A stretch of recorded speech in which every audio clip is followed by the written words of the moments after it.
Welcome to another episode of Knives Monroe versus the podcast. I'm Knives. How you guys doing? Hopefully you're doing well. Trent Knox is on the show, and this is going to be a heavy one, a deep one, so I appreciate you guys tuning in. Trent, how you doing, buddy? I'm doing good. Good, good. Well, Jocko would say good, hmm good. As long as you can breathe, good. That's all that matters. That's cool, man. So it's pretty early in the morn, and so thanks for taking time out of your day to talk to me. I really appreciate it, man. What's on your mind?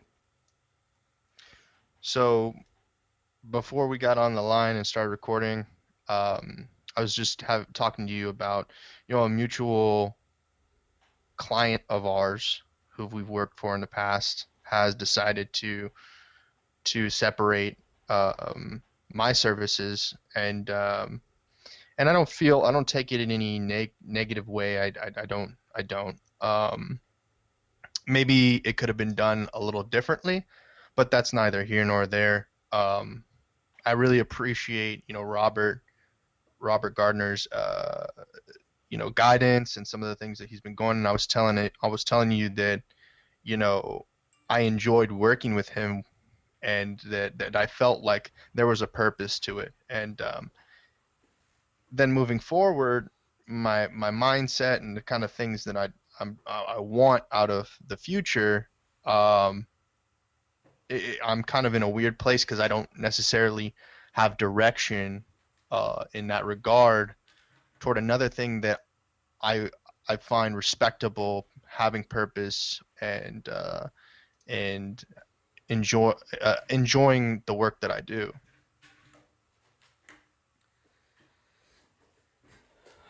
So, you and I are different. Um, we have different philosophies. Like, if we were music, we'd be playing in different keys. You hmm know, I'd be a minor key, you'd be a major key or something. And so, it's always a struggle to I think you to. might have been if you were in if you went back in time. No offense. I think you would probably relate more. But now that you're down the timeline a little No, bit further. no. I'm grateful for the experience that I hmm have, and it's afforded me a broader scope of view. hmm It's like a wider lens aperture, hmm not a telephoto lens where I see less. I feel like I could see more. And trust me, like this Well, whole that's what I'm saying. Like and I if it take was compared apples to I apples. take no offense to the back in time thing because I don't see any downsides to my age. But do bear in mind, when Oh no, I'm saying a positive thing. I know, I'm saying it's positive that you've got more experience. well, so I don't know why I would take offense to that, but you know, I I know what it's like to live on the streets and have nothing, and have hmm nothing, hmm and in a weird That's not, way, yeah. I'm not afraid of that. Like that's worst case scenario for a lot of people, hmm and that's a lot of people are miles away from that, from rock bottom. And so long as you are miles away from rock bottom, that's good. That's a good thing. So that's hmm kind of my default. Like somebody asked me on a podcast the other day if I was happy, and I was like, "Don't ask me that. Don't ask me if I'm happy. I'm grateful." That's kind of my bottom line. My my base is grateful. So I operate from gratitude first, and then I weigh out all the options, even when shit is bad. Like, if I get into a car accident and my car is totaled, that sucks. But am I conscious? Am I alive? Can I wiggle my toes? That's the first place my brain goes to, is what could be good about this. And in these dire times, it's time to go into problem solving mode. And you hmm have you have permission to grieve, but at the same time, the clock's ticking and it's time to make moves. hmm Um, and so, what are your thoughts on welfare? Uh, are you are you asking me whether I think it's good, or if it's bad? Is it black and white, or can I kind of Oh, paint I mean, paint a picture take the here? ball and run with it. Okay, I think when we look at it from a big picture, and we don't just. I think it takes a lot of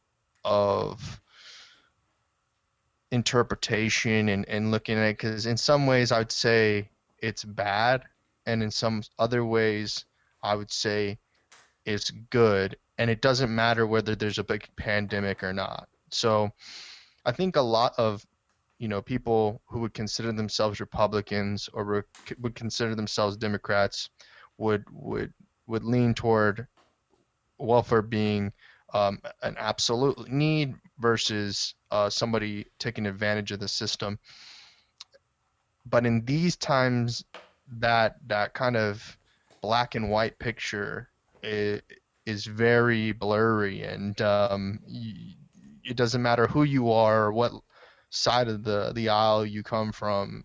Um, Everybody needs access to resources, and I think that the trouble with what's going on right now is there's no and before, at least for my circumstance, I don't know if it's the case with other content creators or employees or business owners or whatever category you find your or whatever label you want to put onto yourself or someone else has put onto you, um, that we've all kind of been dealing with this uncertainty, and some people, at least in internet, the IDW, intellectual dark web, have called it the big nap. And in that regard, it's kind of this: people have been going about their routine, not being introspective or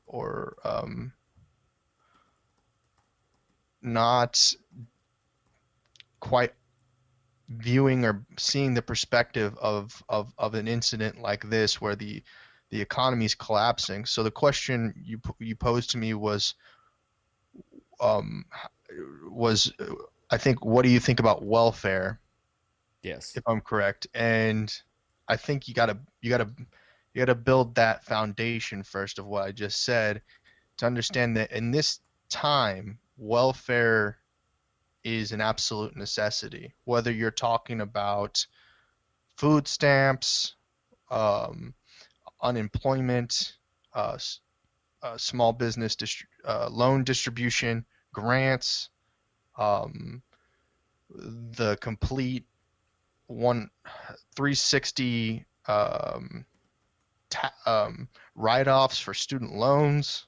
Uh, and I don't, I, you know, I'm not going to pretend that I'm some sort of accountant or lawyer or anything like that. So don't take this as like financial or legal advice. But at this point in time, I think government aid is a necessity when the business of commerce or employment is uncertain. Um, I'm curious what your thoughts are on. This is a heavy topic, and just for the sake of not getting into the weeds, what I'm about to Mhm. ask. Um, but have you given thoughts on where you stand on the abortion issue? And I have a point with this. I'm going to bring it back to welfare.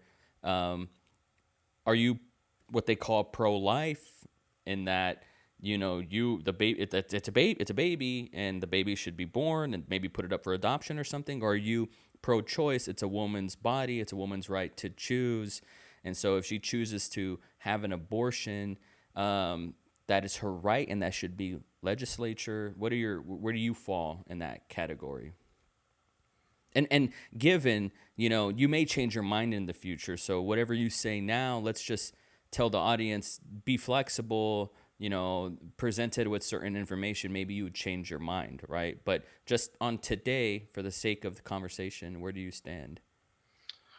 Well, to build foundation on my philosophy and my belief system, I've always heard the statement, "It takes a village to raise a child." And in that regard, I don't think it comes down to a mother or a father's decision making, which which probably would make me lean towards the pro-life category, because I'm not a nihilist or a doomsdayer in the sense that the community would decide to I guess I would feel that's euthanization of a potential um, work, a worker within the community. I think, when I look at these things, I'm looking at the bigger picture, and I understand like the mother may not want the child, or the father may not want the child, or vice versa, or whatever the situation may be. But I consider myself pro-life Hmm. when it comes to the community level. It's interesting. Um, the reason why I ask is I'll bring it back to what Brian Kern, host of the Common Chaos podcast, has been on about. And he and his girlfriend Becca have called this epidemic the awakening. And I like that term quite a bit. It's very catchy, it's very cool. Of course, when I'm on a podcast, my phone's going to get blown up. Let me turn off my messages here. It's very cool. I like the awakening idea. And I've never Hmm. seen the world at once in my lifetime become so self-aware. And this is a crisis. This is a global concern, but it's also the most existential time in my lifetime that I've seen. Certainly as an adult, 9/11 comes pretty close, but that was almost that was really Americans' problem. It was America's problem, in a lot of ways. Personally, it was personal in that way. But this is the globe. This is our species, and part of that awakening idea is I've seen a lot of people change their minds on how things should be. When Donald Trump got elected into office, shortly thereafter, especially my generation, but shortly thereafter, a lot of people started becoming political if they weren't before, and they took this sort of we should have known better, we should have been more proactive. They took this, for lack of a better euphemism, armchair quarterback approach of it should have been this way. It should have been this way. And there is a butt hurt quality to that. There's a butt hurt quality to your Super Bowl team not winning the game. There just is. Or in this case, Hillary Clinton or whatever. And so I have seen these pro choice people that say, don't tell me, kind of libertarian, let's just say, don't tell me what to do with my body. Don't tell me what drugs I can put in my system. And now I've seen them kind of relinquish that independence and beg the government to come in and fix this and fix their, whether if it's unemployment or fix their, they need grants or loans or a surplus, or not a surplus. What's this called? The Trump the $1,200 that people are supposed to get. I forget what that's called. Stimulus. Hmm. And now people are saying, they're throwing their hands up in the air. And this is a broad generalization. Like, take this with a grain of salt. I'm simplifying this for my audience just so they can track this.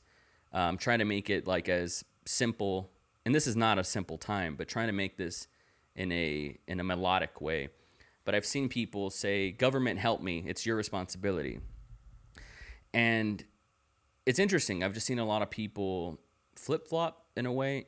And I cannot help but feel, and this might be my baggage, but I cannot help but feel that this is a time to take control and take action on what we can control in our house. I do not personally depend on the government to swoop in and save me. I don't even know if I think they should. I don't know if I believe that's my God-given right. I don't know if I do. I don't think I do. And in times of economic turbulence and uncertainty, at the very least,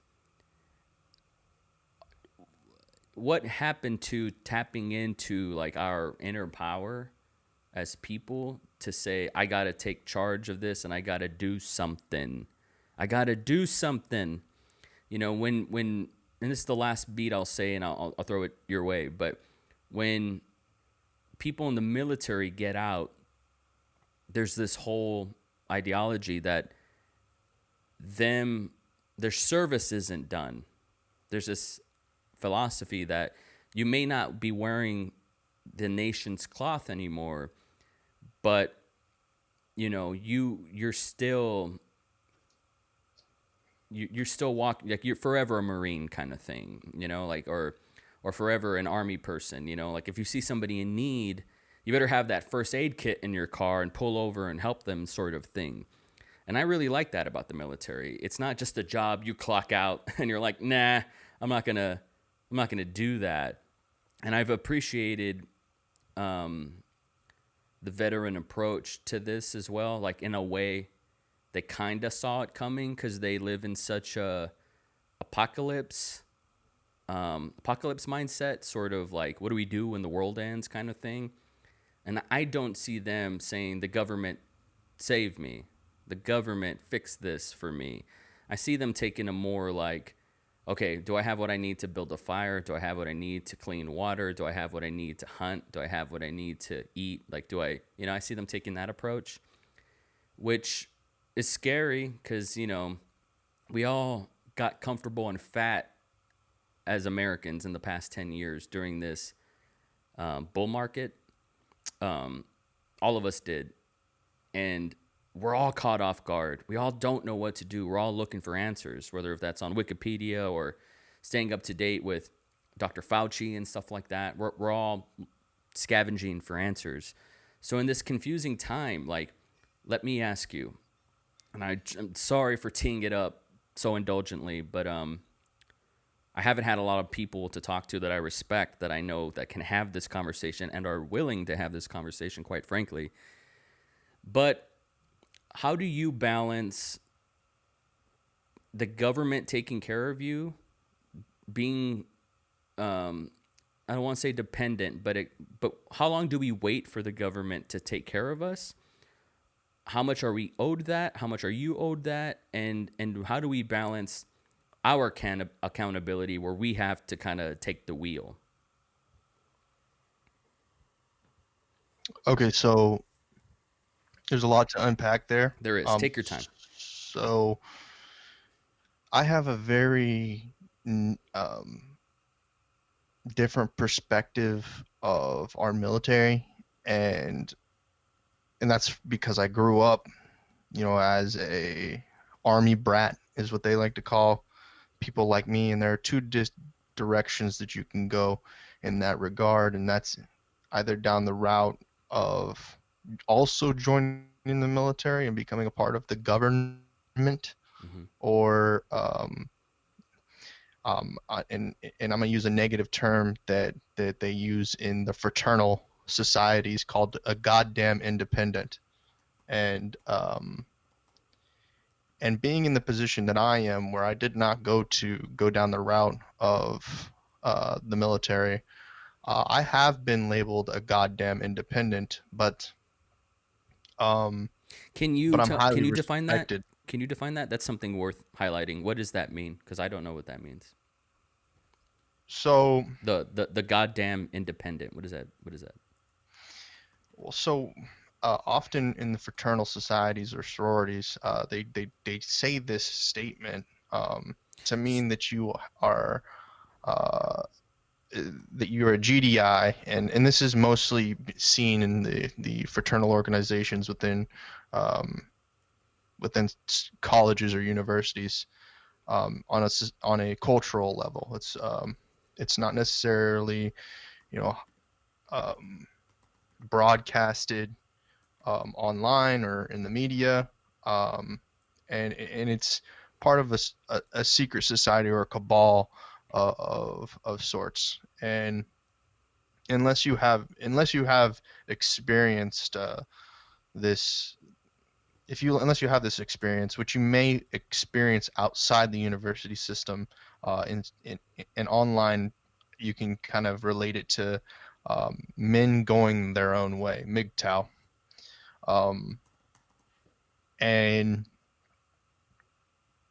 the negative experience that I have from the sort of fraternal direction of the military, whether you go into the Marines, the Air Force, the Navy, or the Army, and this is specific to the United States of America. I'm not sure, Knives, if your audience goes international or not, because there are obviously other countries that it is a Mm-hmm. government requirement to serve in the military. Right. Um, but at least in the United States, that is a pseudo choice to most men uh, in the United States of America. Even though when you turn 18, you are contractually obligated to serve if the time were to come.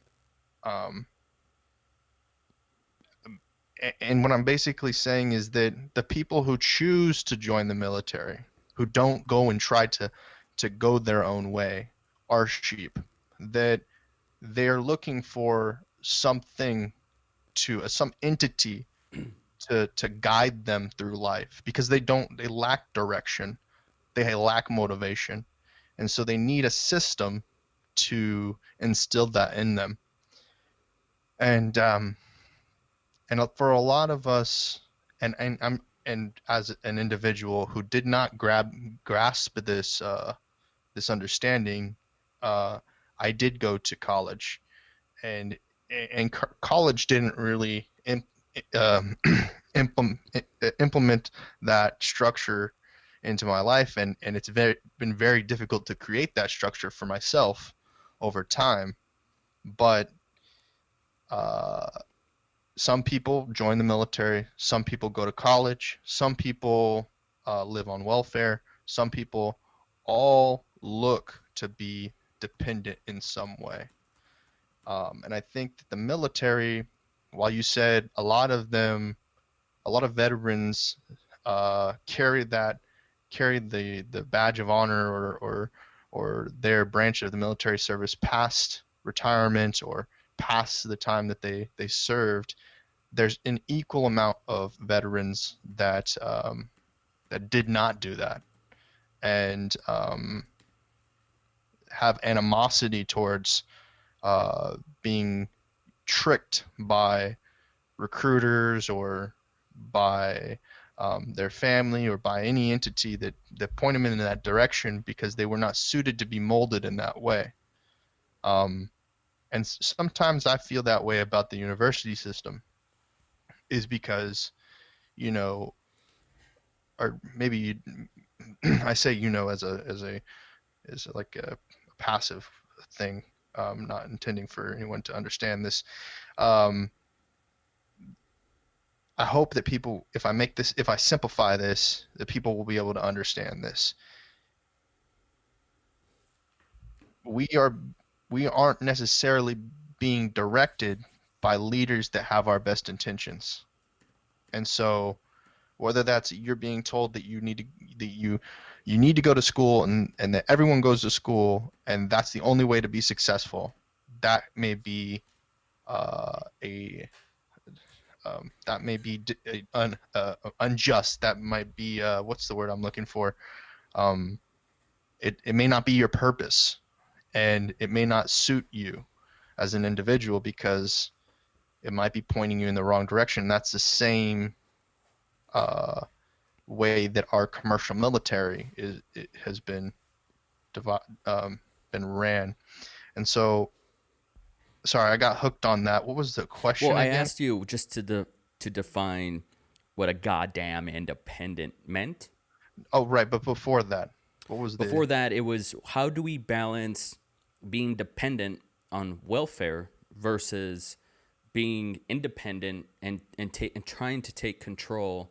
I'm trying not to make that a loaded question, but like I don't just the being opposite being whatever the opposite of being dependent on welfare is, like basically being independent and trying to take control of what we can, whether that is where we put our money, what we invest our money so in, how we basically our work ethic, things like this, the things that nobody can take away from us, stuff like mhm. that. So how do we Well, how do you balance that? so I think it's important to note that being a goddamn independent in that regard, is an extreme, I believe, um, because ultimately we've got to remember that our species, we are still human, and we can maybe go down the conspiracy route that people can get to when I was talking about fraternities and stuff like that. That you know, people can go down the lizard people route or whatever. But let's bring I it. don't think that's relevant right now. Well, yeah, but I think that I definitely want to touch base with those people because it's important to still touch base with people who feel alienated from society. And so what I'm saying is that to bring this back down to earth is you want to have a sense of belonging. The balance is finding that community. The trouble is finding those individuals that you want to be a part of your tribe, um, when you are in the position where you need to start make a fire, and these kind of fundamentals of being a human being is food, water, and shelter, Do you feel and then like your family is, and by your family I mean like your mom, your father, your siblings, your just like whatever they call that, your immediate family. Do you feel like they are that tribe uh, for you? for me at this time it's difficult, and I if I had the choice, and if if I was if this game I was on God mode, I would definitely choose. Uh, I would like to see what the roster is, and then be able to put together the best team. And I wouldn't say that these individuals presently in my life are would be the best team. I'm not looking at the all-star lineup. And that's because, well, they're self-serving for themselves as well. They don't have a group. They don't have a leadership quality, um, and that's tough, because leadership can be learned. And Did you pick that up along the way, leadership? yeah, well, yeah, I mean, I was part of a program, during my adolescence that instilled in me leadership skills, and not everybody had the acuity to pick these skills up, and understand the importance of community, and understand the importance of a tug and pull, being the front and the back, of the line, being the navigator as well as the director.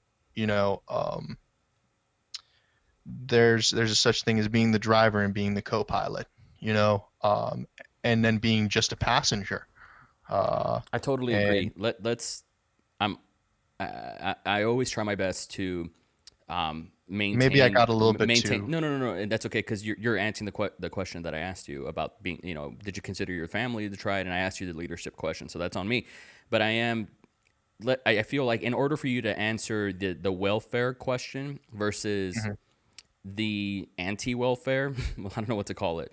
Um, in order to answer that, you need to finish your point maybe on Oh, I hear what you're. No, the I can't. I goddamn totally agree. independent, right? And maybe you do need to do that. It sounds to me from what I've picked up just from this conversation, if I'm tracking you right, this there's the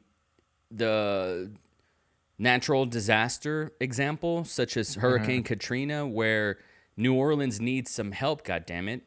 And, Hmm.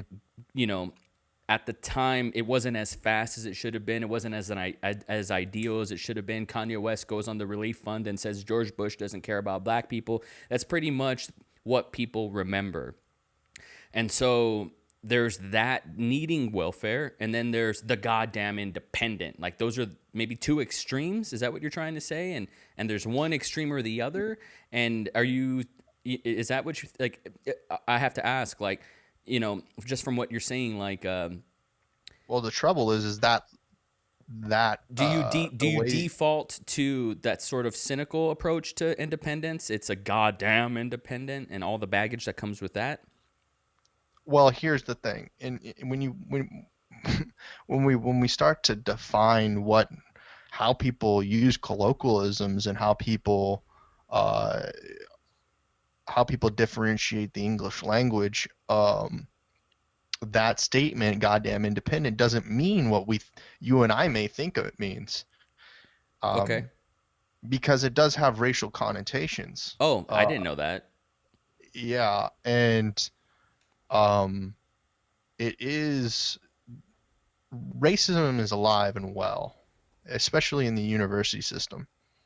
Um, the If I may, I searched up "goddamn independent" on Urban Dictionary, and mhm. here's what Urban Dictionary says: an insult used by pretentious idiots in Greek organizations to try and make those outside of their membership seem beneath them, pretty much as childish as it gets. And here's an example.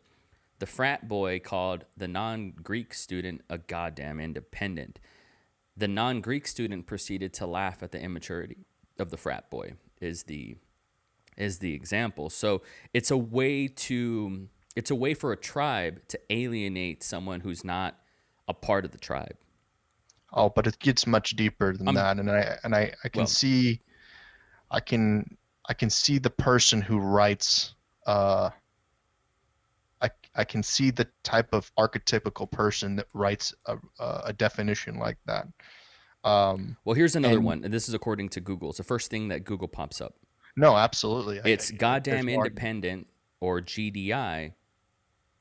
It's the same. It says a person who is not affiliated with a Greek chapter. A lot of GDIs use the term to proudly assert their unaffiliated status. I get that. What does pledging a Greek organization mean? How does it differ from being offered a bid? Pledging is a Greek organization's version of purgatory.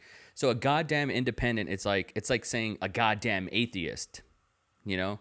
Like I'm an atheist, god damn it. Um, It's kind of like saying Ironically, you know, in irony's sake, it's actually the opposite. how? Um, What man, it's saying is like I'm a part of because almost an apolitical tribe. yeah, but in application, it actually is much different. So, and I don't want to go down too much of a rabbit hole. This will go back into the whole conspiracy route. Um, There's a lot is of that Greek attachment, and maybe it's even Greek, like Greco ideology, but there's a lot it of is there's a lot it of is. So and the this sort of democratic sense, because yes, obviously and it it came from comes that. from and it derives from the fall of the Roman Empire and the building of the Roman Empire and subject matters like Christianity and things like this in practice. Uh, and there's a lot of historical conversation that needs to be had. And I'm not the most well versed in this regard. Um, Sorry about that. I opened up a video. Must have yeah, been no weird. worries. And Somebody made a short film called "Goddamn Independent." I'm sure that is an interesting film to watch. Um, and there are a lot of there are some documentaries out there that kind of discuss the foundations for fraternal organizations. And some people who are lower on the hierarchy of the Greco the of the Greek life or are lower on the Masonic order uh, may may be frustrated with some of the information that I'm um, communicating with you and your audience. But I believe through my rite of passage um, that it's better to educate and instill a sense of purpose in people rather than dividing them from the community at large. And that kind of sometimes happens to people within organizations. So Hmm. whether it's the military, whether it's Greek life, whether it's uh, masonry or Masonic orders, the Scottish Rite, the Illuminati, Skull and Bones. Doesn't matter. And I think The you want. Dragon I Order. think you're implying American patriotism at large. Well, never that. Um, so if you believe that nationalism and patriotism is uh, is not only a capitalist commercialized system, like at this point, what is the 4th of July? What is a New Year's? What is a St. Patrick's Day other than an opportunity to sell products and services? I'll take that as a rhetorical question.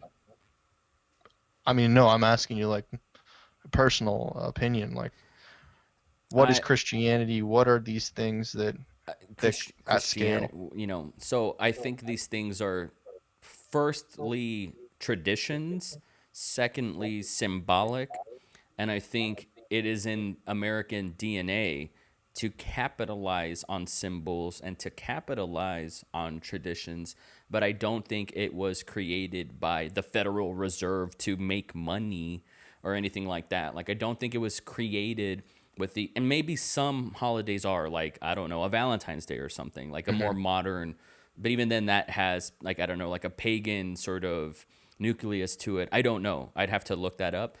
Hmm. But for me, like I think the 4th of July is most commonly connected to America's birthday, sort of thing to it for sure. But there's also Memorial Day, right? And the Hollywood totally capitalizes on that for sure.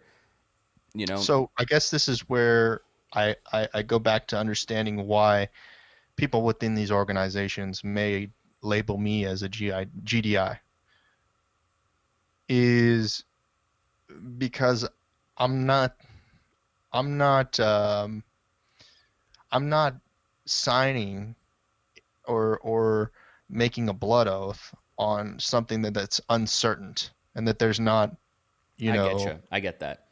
I get and that. You so don't want to have a label and be so easily defined from on one tribe. Necessarily, one tribe hasn't purchased you, right? Or you're not well, I was affiliated already, with I mean, one tribe, other than maybe as the someone, human tribe, right, that's the foundation. I guess there are some things that you just can't choose. Like you can't choose who your parents are.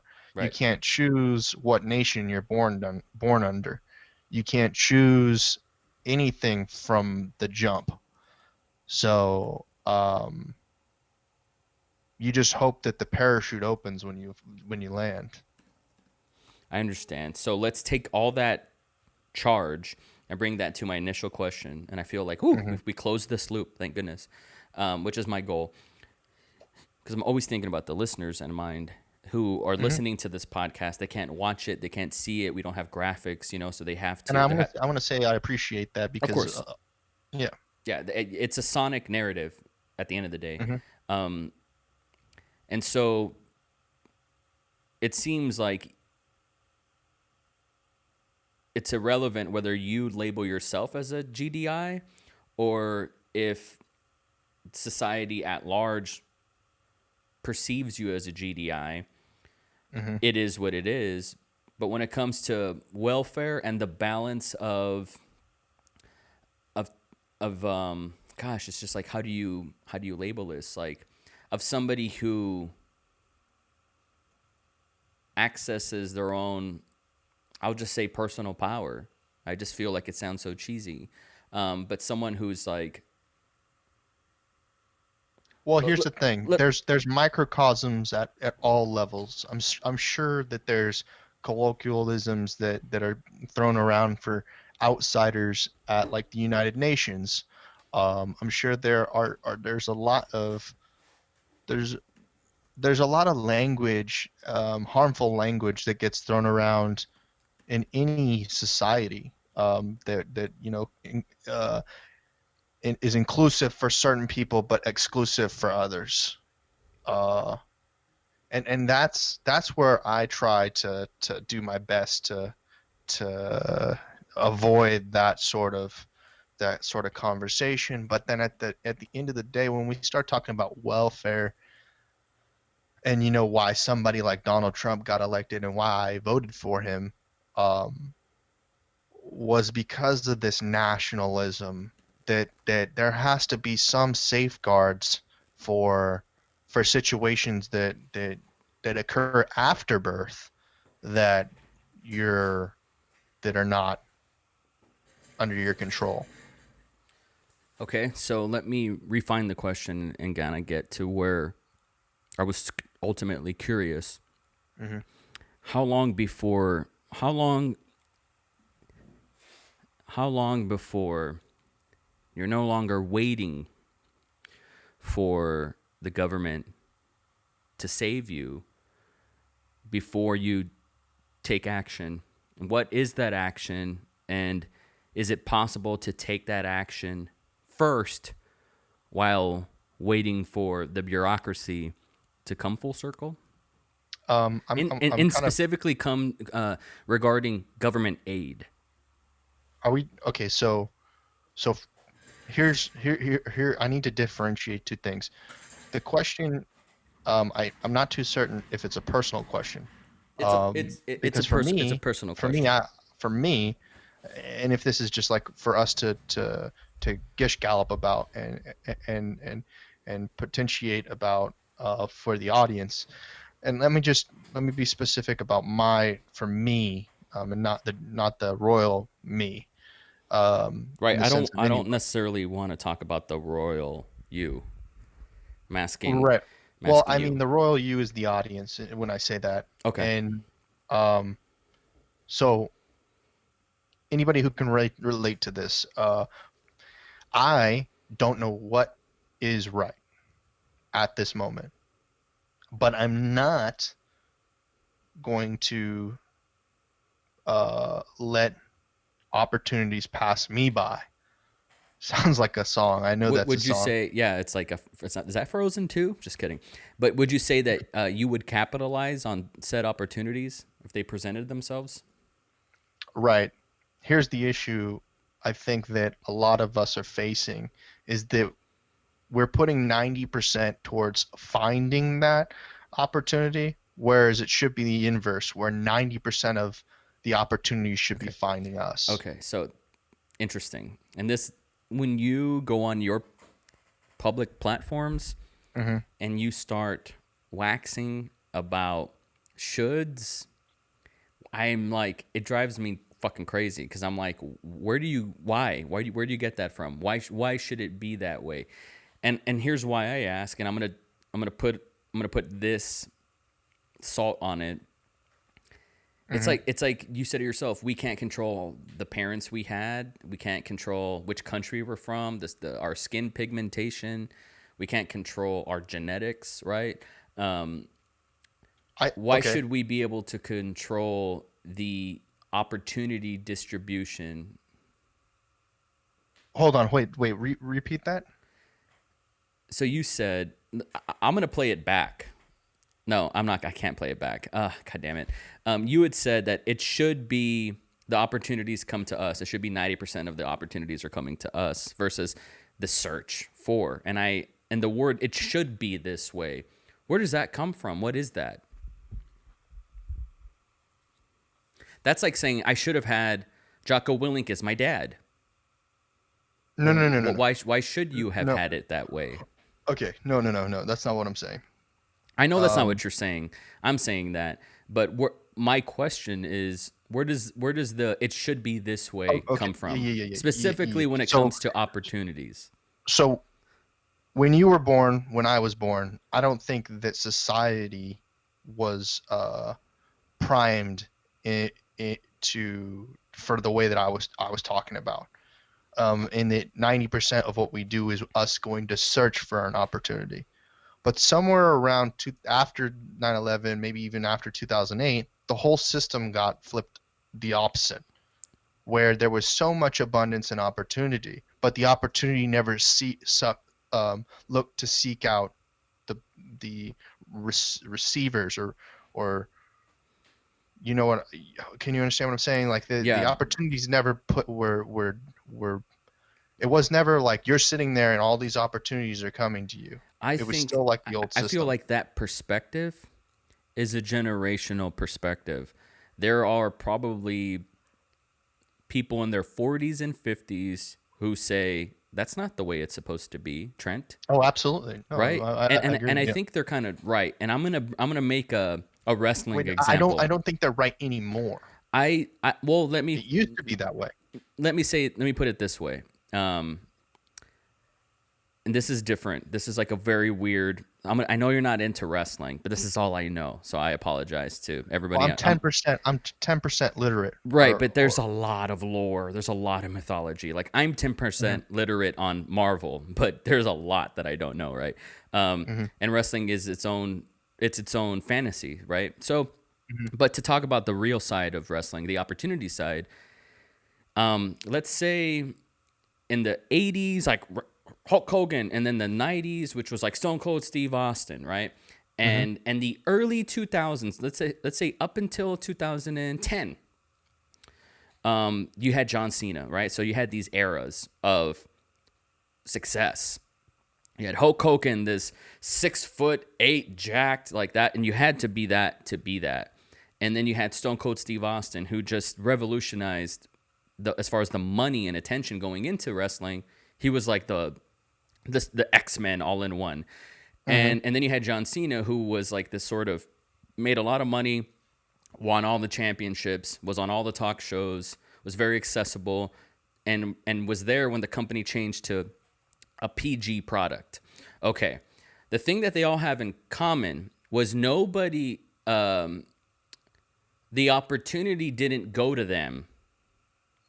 They went to the opportunity, which is this old idea, like what you talked about.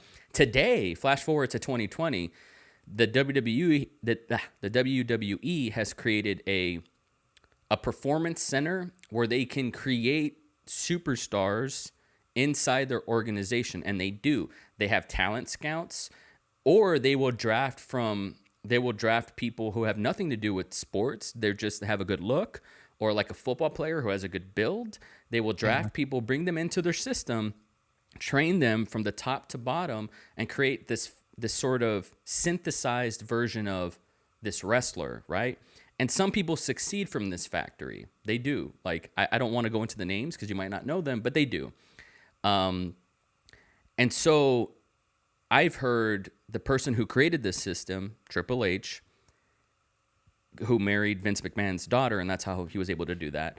In case you didn't know, and that's why he's able to do that. He said, "Look, back in my day, you had to take an opportunity. You had to step on somebody to take their opportunity." And I'm not romanticizing that. I'm just saying that's what he would say.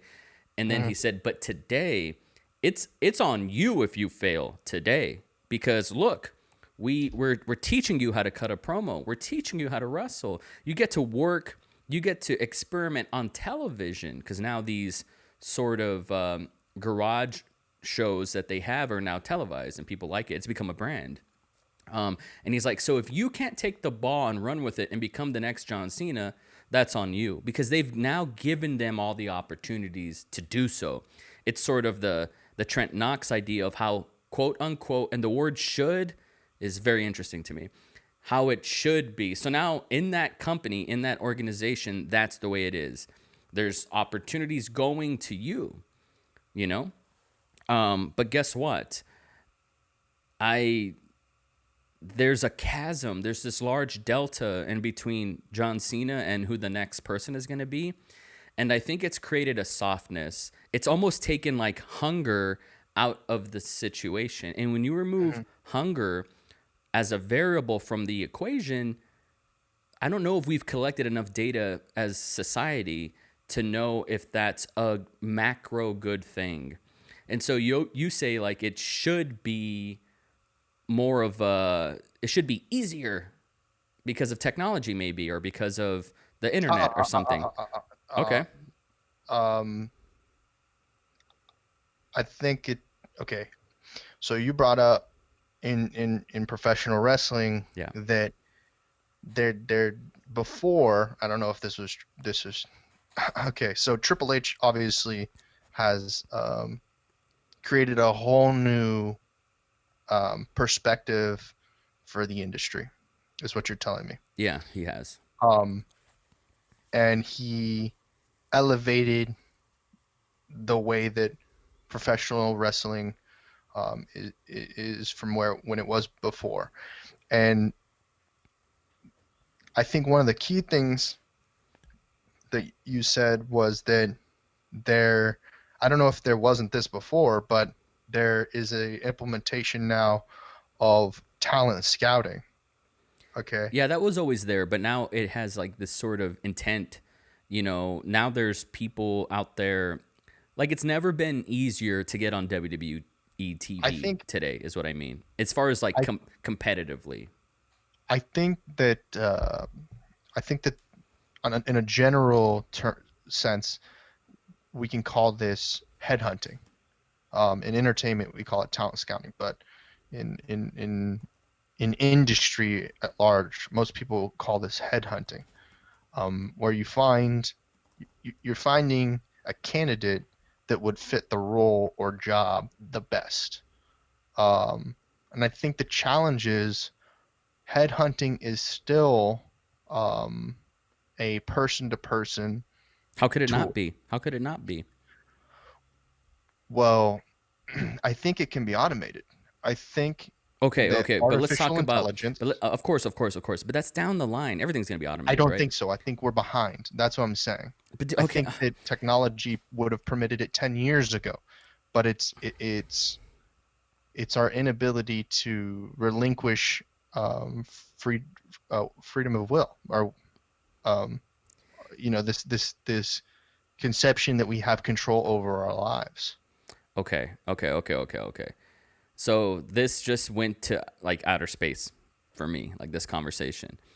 I had like your I had no idea that you were going to basically say,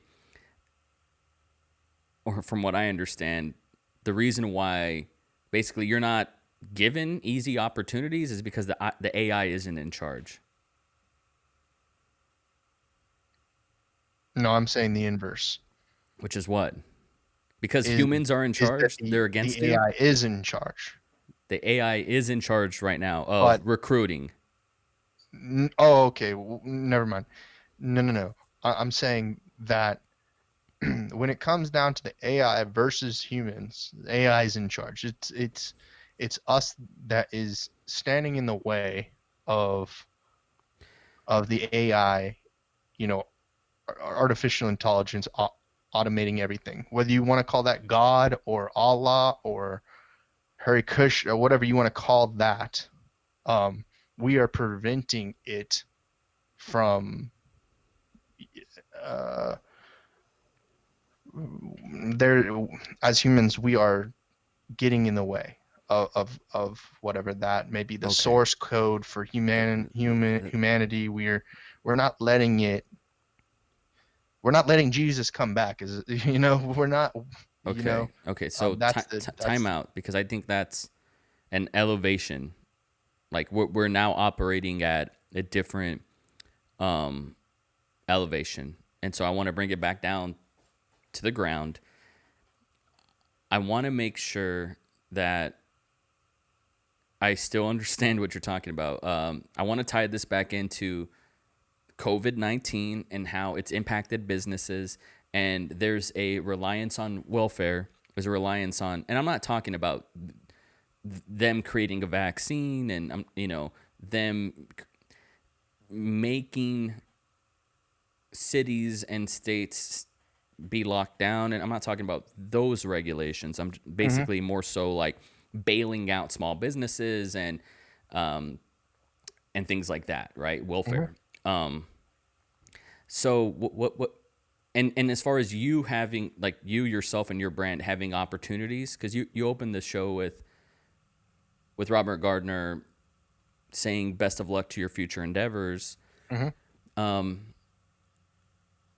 So what this whole idea of like opportunities, if I can just kind of put a button on the WWE model and how I think a lot has changed in 2020, and like I think older generations would be like, "This is what you guys are complaining about," and I think there's a certain sense of truth to that.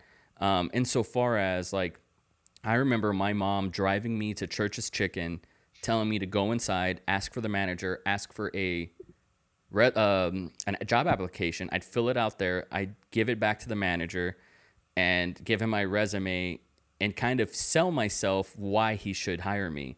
And I did that, and my mom waited in the parking lot. I was 16, and I got the job. And today, you don't have to do that. Like today, you don't even have to make a phone call. Today, like there's Indeed, there's Monster, there's LinkedIn, and so on. Like the automation of the job opportunities are sort of there. Like you can be on the toilet and look for a job. You couldn't do that 15 years ago. And so I think things are easier now than ever. I have to ask you, like, you know, you might not have such an intense contrast to draw from like that, like the way I did. You know, it's such a specific example, but, you know, it's even harder. I wasn't raised on a farm, you know, whereas if it was a bad season, they're, you know, potentially going to kill my entire family for a year. Can we make it through a year? Like, I don't have to go through that. I never went through that, right? It's another extreme, but there are people in this lifetime who certainly had to. So I feel like kids like you and me who were raised on the internet, like we know how accessible and cheap and easy certain things are. But then there's still a human game to be played. You still, I mean, how much does business come down to, I don't like that guy's face, I don't want to work with him? A lot. I don't like him.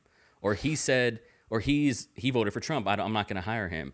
Or the inverse, right? Like whatever that is. There's so much perception and optics that are there that the older generation didn't necessarily have to struggle with. So it's a different world. It's a different struggle for sure. And I'm not in the interest of comparative suffering. It's all subjective, and it's all suffering at the end of the day. But how do you balance this?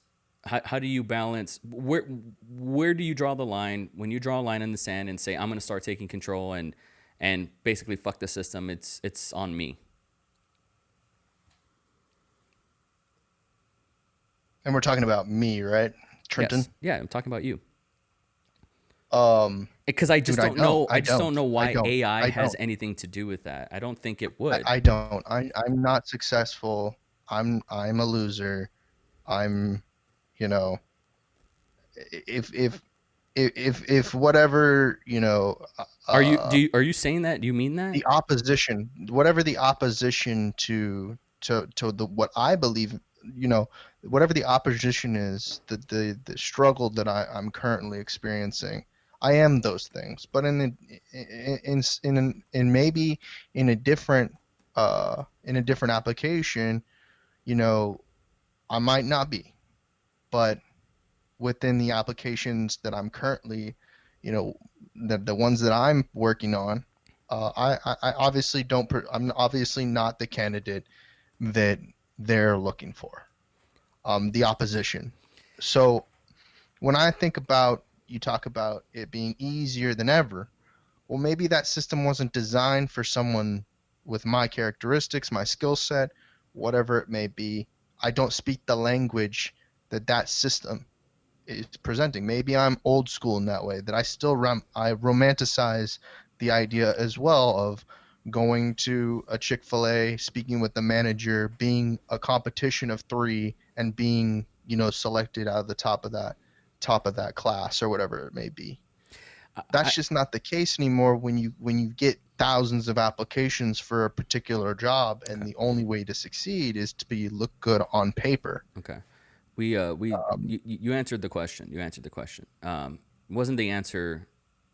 The answer didn't make me happy, but I didn't expect it to, and nor should it have an obligation to. But I definitely disagree that you're a loser and all that. Oh, yeah, I mean, I appreciate that. I'm also, it's also a competition of one when it comes down to So myself as a content creator. if you know that, it's a competition of one, it's you versus you.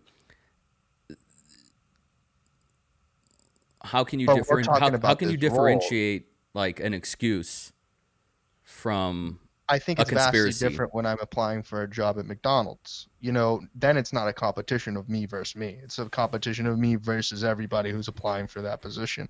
Everyone is not like me. You know, everyone doesn't have the same skill set. Someone who, you know, recently got laid off from their big tech firm job that isn't, you know, highly skilled uh, person is going to be, if I was the manager of the McDonald's, I would select that person over me. You know, I put myself in the shoes of somebody who is looking for the A team, not the B team or the C team, but is looking for the A team in order to get shit done. GSD. Um, you know, and I don't, you know, we talk about Jocko at the beginning of this. I don't have a lot of OTJ on the job training or OJT. I always get that messed Yeah, up. yeah. Um, and then I talk to folks, you know, recruiters or headhunters about things, and most of what I've been doing in my life as an adult has been playing games, you know, or trying to make a little company out, you know, everything, you know, when I go and I when I go to these award shows or that's not a reality. I don't go to award shows. I'm trying competitions, or if I'm in a social circle where people want to be compare, you know, their egos or whatever it may be, whether it's their height, their whatever comparisons are. Um, I'm not, you know, I don't like to participate in those sorts of competitions. You know, I'm one of, all about, I'm one of those type of people that's like, this isn't, you know, this isn't going to lead anywhere. This is going to lead to more and more heartache and suffering, whether it's for me if I win, or whether it's for me if I lose, or for you if I win.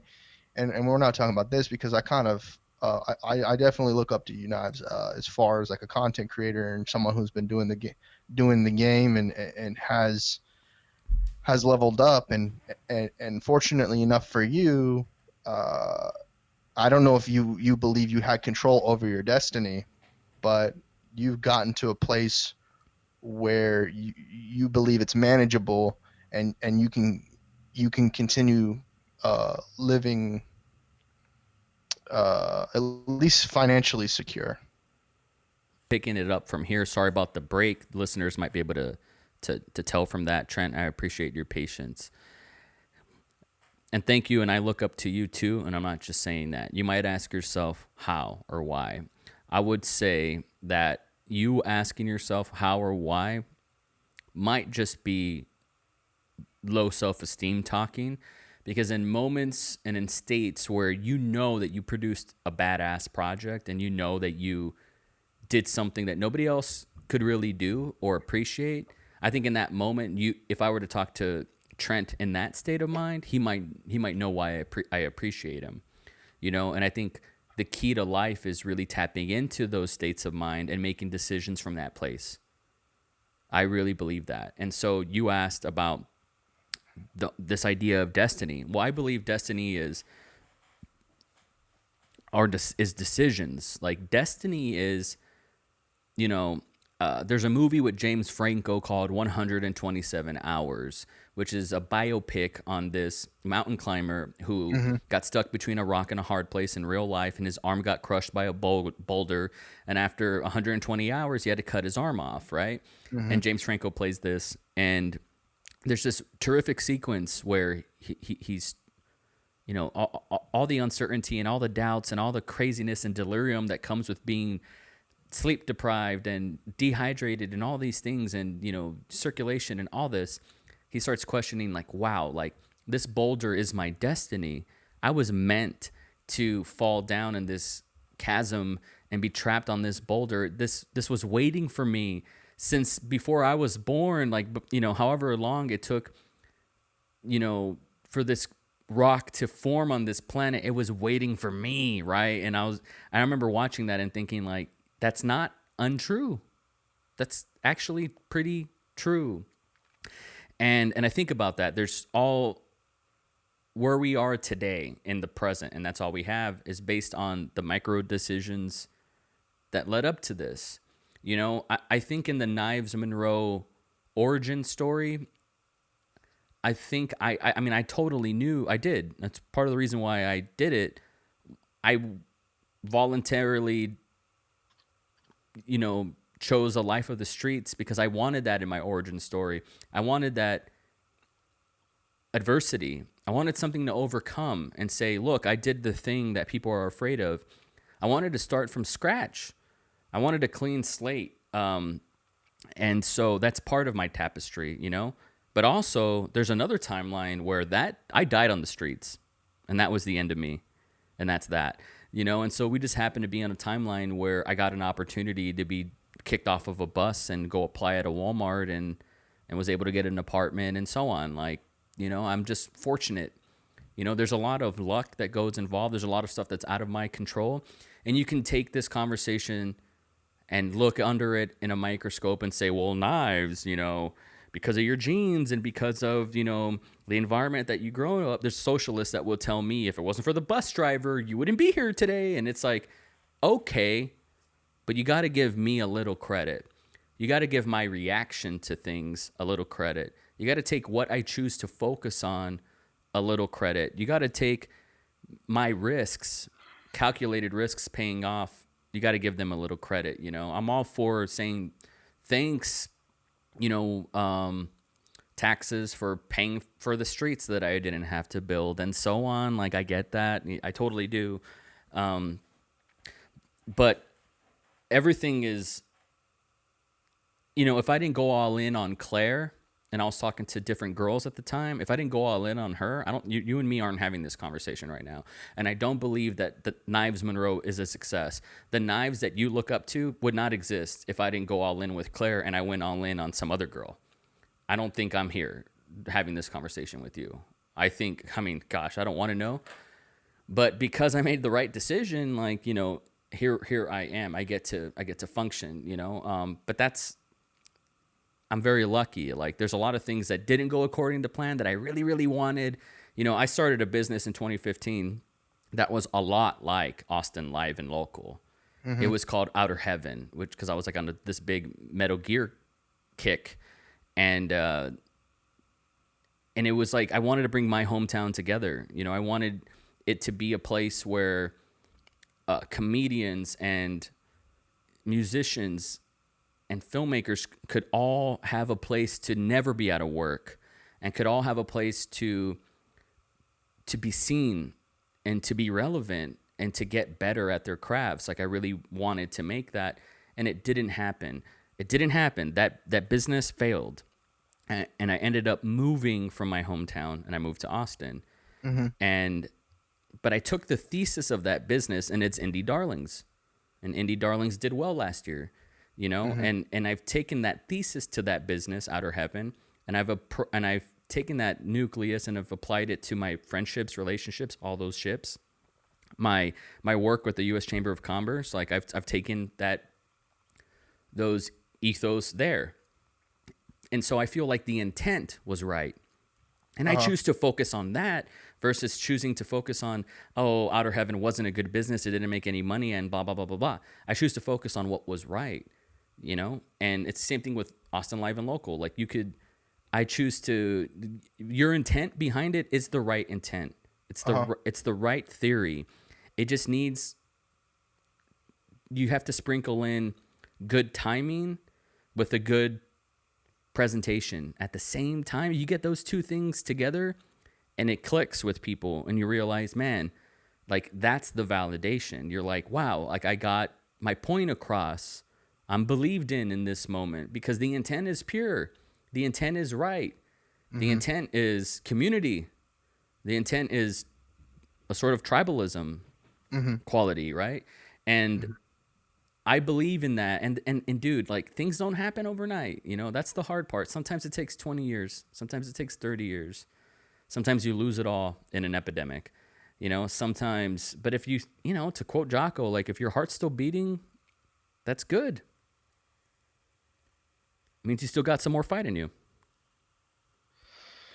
Yo, there's so much that you said there and so beautiful. At least to me. Maybe it won't be so beautiful to other people, but that was so beautiful. Let me kind of unpack it, man. Um, uh, so and I don't know why I'm hanging on this. This is not probably the most important thing you said there, but I want to get this one out because it's I want to be a funny guy a little bit. Is that okay with you? Lee, go ahead, buddy. Oh, okay. So here we are. You talked about Claire and going all in, right? And in a lot of ways, like I don't know how in tune your audience is with you are, but you have a child with her. Um, and also in addition to that, you are in partnership with her with Indie Darlings. And different from that conversation from that from what your experiences your life is. I've never done that. And we're not talking about just sexual experiences, but I've never uh I never had a kid, so I don't know how I don't have that experience to relate it to business. um Mm. and Austin Live and Local reluctantly has been something that I inadvertently have been positioned to go all in, though I don't believe it's a original idea, and I know that it's not an original idea in the fact that you know, and I didn't know this when I started doing it. Uh, it had already existed in Austin in a different capacity with different characters and different players. In that regard, are you following me with this one or no? Do you mean Austin Film Society? No, Austin Live and Local was on. Right, but how is it? What is the other iteration of it? No, there was another Austin Live and Local before Oh, I didn't know that. before me. No, I I don't did think I knew not. that. I didn't know that either until recently. But it was a radio show. Uh, just a radio show. And they did kind of similar things, and they were kind of associated with uh, similar. Obviously, it's in Austin, so some of the same characters were associated to it, but it was from an older demographic. It wasn't from my generation of Twitch streamers or Facebookers, or it's at least established on Facebook. It wasn't established necessarily on Twitter or multi-platformed, which what I did was establish it multi-platformed, and took it to another level. But I didn't know it wasn't a original idea when I started, and it didn't really have presence anymore because it wasn't operational at the time that I started doing it, and it's not it's indefensible intellectual property in that regard. And so in my in my world of thinking about it is that it may have to change. I don't know if it will this or if someone will. I don't know what it means to be unoriginal. It's an unoriginal idea. Uh, but yeah, I'm the one who did go all in on it for the past 3 to 4 years. And um, I love this. I love this city. This is where I grew up. Uh, and maybe that could be the death of me. I don't know. I don't know. Well, I definitely relate to. There's a. Okay, so check this out. I created this term that really caught on with some of my friends back in my hometown, and I don't say it as much anymore. But one thing I used to say a lot was if I had a hero of mine. I mean, I got into Tony Robbins. I was like 20. Hmm. Here I am, 32, right? But I would say stuff like Tony Robbins is my dad, and I wouldn't say it like meaning it like in a literal sense. It was more like a symbolic sort of like, this guy raised me, he shaped me, he's my dad. Mm-hmm. And that would catch on. And I have a friend who listens to the show, Luis Cantu. So if you're listening, shout out. He knows where I'm going with this. He's a musician, and he told me, oh yeah, Reggie Watts is my dad. And I was like, okay, I know exactly what you mean. And, you know, since I didn't grow up with a father figure, it was like CM Punk was my dad. Marilyn Manson was my dad. You know, Gary Vaynerchuk for a while there was my dad, right? Stuff like that. And it was just sort of this sort of, it's just an expression, you know? And I remember I tweeted once, Tony Robbins is my dad. Like when Twitter first came out. And Tony Robbins DM'd me and was like, hey, son, with a little like emoji. I'll never forget that. And I couldn't message him back because he wasn't following me. But it was just so cool. It was like, he was kind of joking, right? Obviously. But it was like such an affirmation in a way. And everybody needs that. Whether if it's your biological father, stepfather, or for some people it's the Marine Corps. Or for some people it's Wall Street.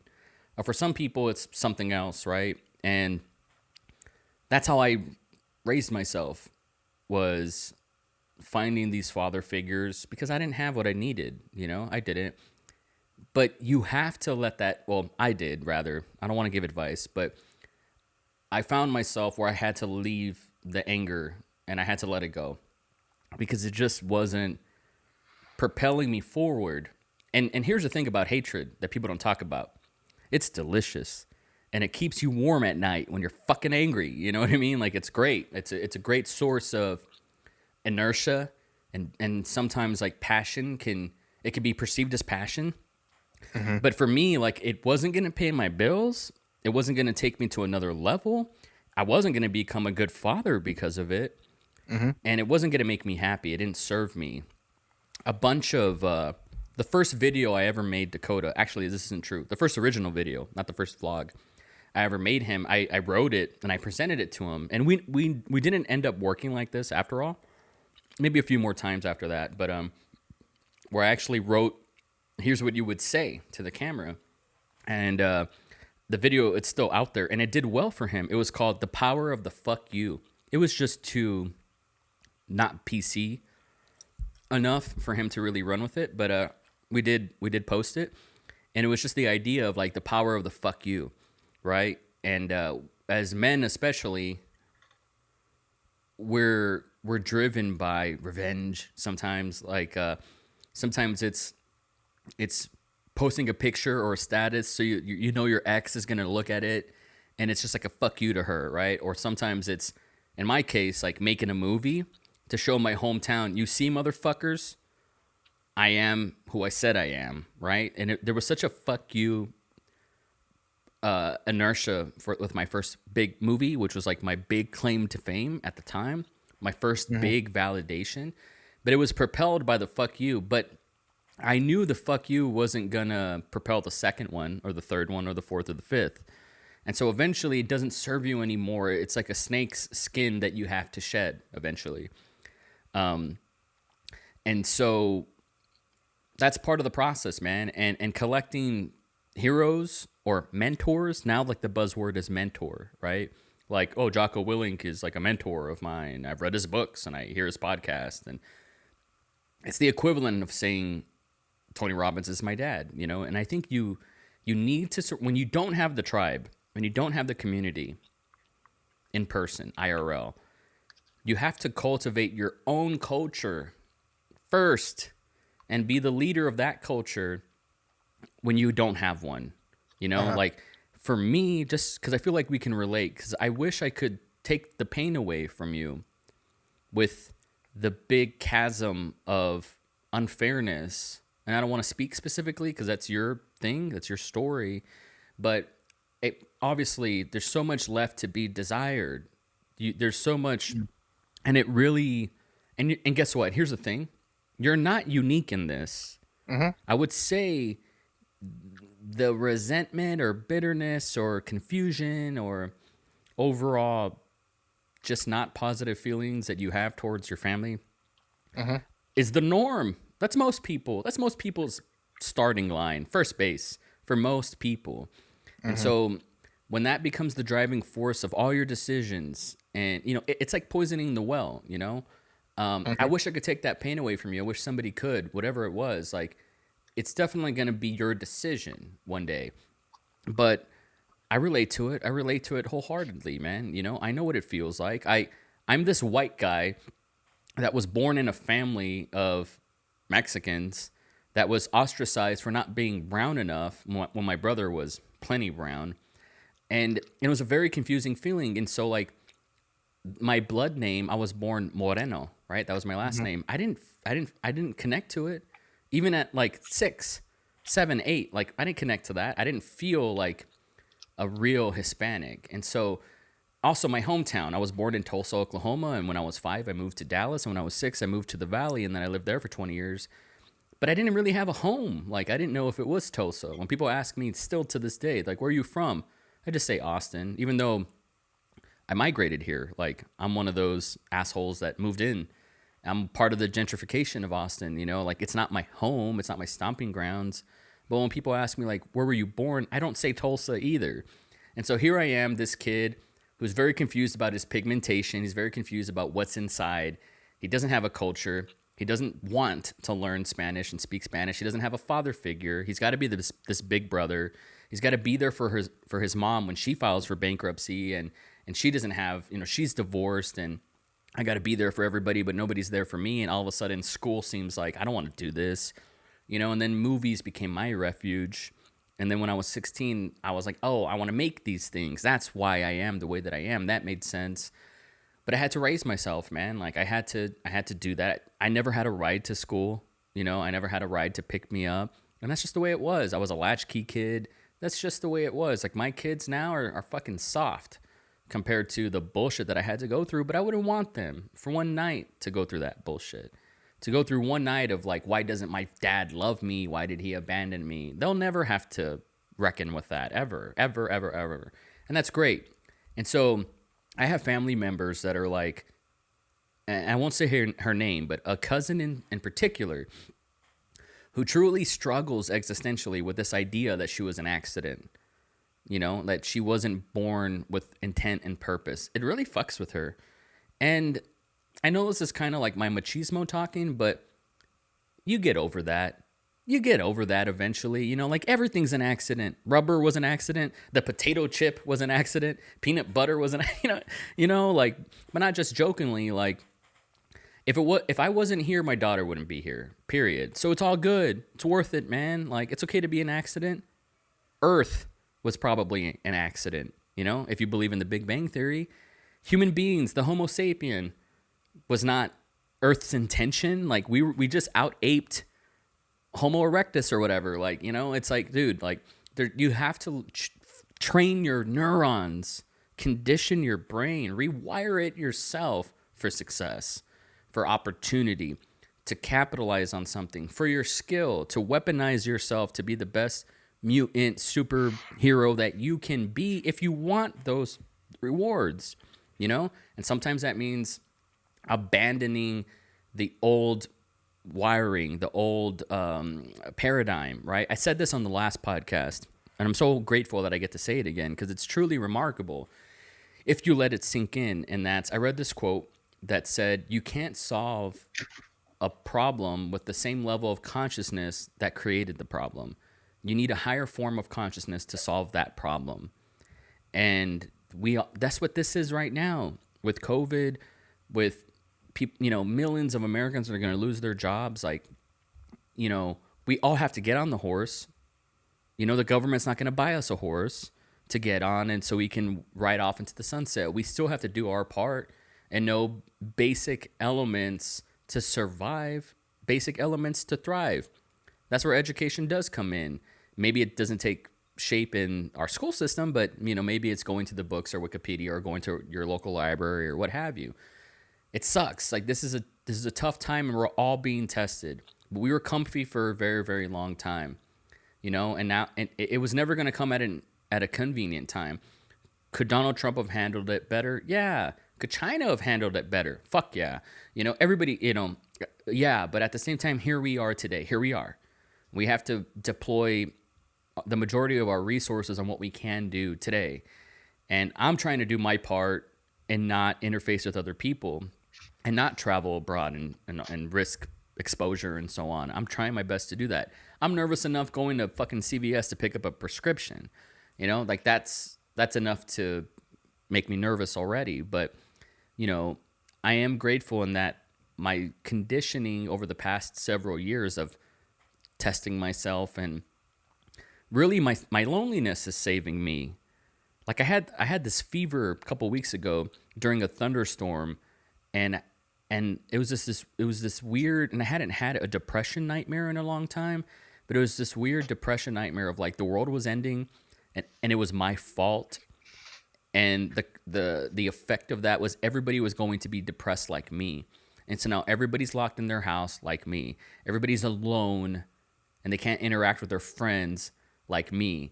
Everybody has to work from home now and be a valuable mobile and virtual asset like me. Like it was such a weird, like it was my fault. I casted this big shadow, and I think it had something to do with this fever that I had and the thunderstorm in tandem. But and so like I struggle with the guilt of even being okay. It's a weird multitude of complex feelings, but at the same time, like in a weird way, like I was prepared for this loneliness aspect, the delirium that comes from the cabin fever sort of element to this, of being stuck inside. I was kind of ready for this because most of what I've done has been by myself. Like I'm not the best videographer, photographer, editor. I mean, I've told you this a dozen times. I've just had to do it because nobody else was going to do it for me. And I had to lie and say, if somebody were to ask me, oh, can you film this wedding? I'd be like, yeah. And then I would do it just to get the experience. Yeah, sometimes you have to test yourself. Sometimes you think, I don't know if I can bench that, but you have to try it to know if you can. And once you do, that's the new normal. There's going to be a lot of that going on that I think is inevitable in this country. There's also going to be a lot of denial. There's also going to be a lot of people just tapping out and saying, nah, I'm not going to do that. It's not worth it. The government should do it.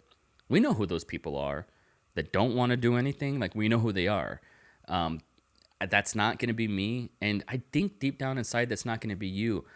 It sucks that you're at this crossroads where you need to overcome when, like, your basic foundation, you still need to overcome that, and you didn't ask for that. You didn't sign up for it, but eventually, like a cancer, you're going to have to remove it because it ain't serving you. Do you know what I mean?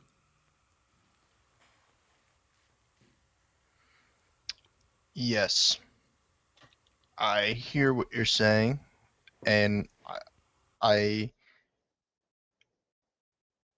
I just I hope that that's not the reality that I'm living in or you're living in. I really hope that that's not the case, whether it's your nightmare or just the fact of what a certain demographic of people want other people to suffer.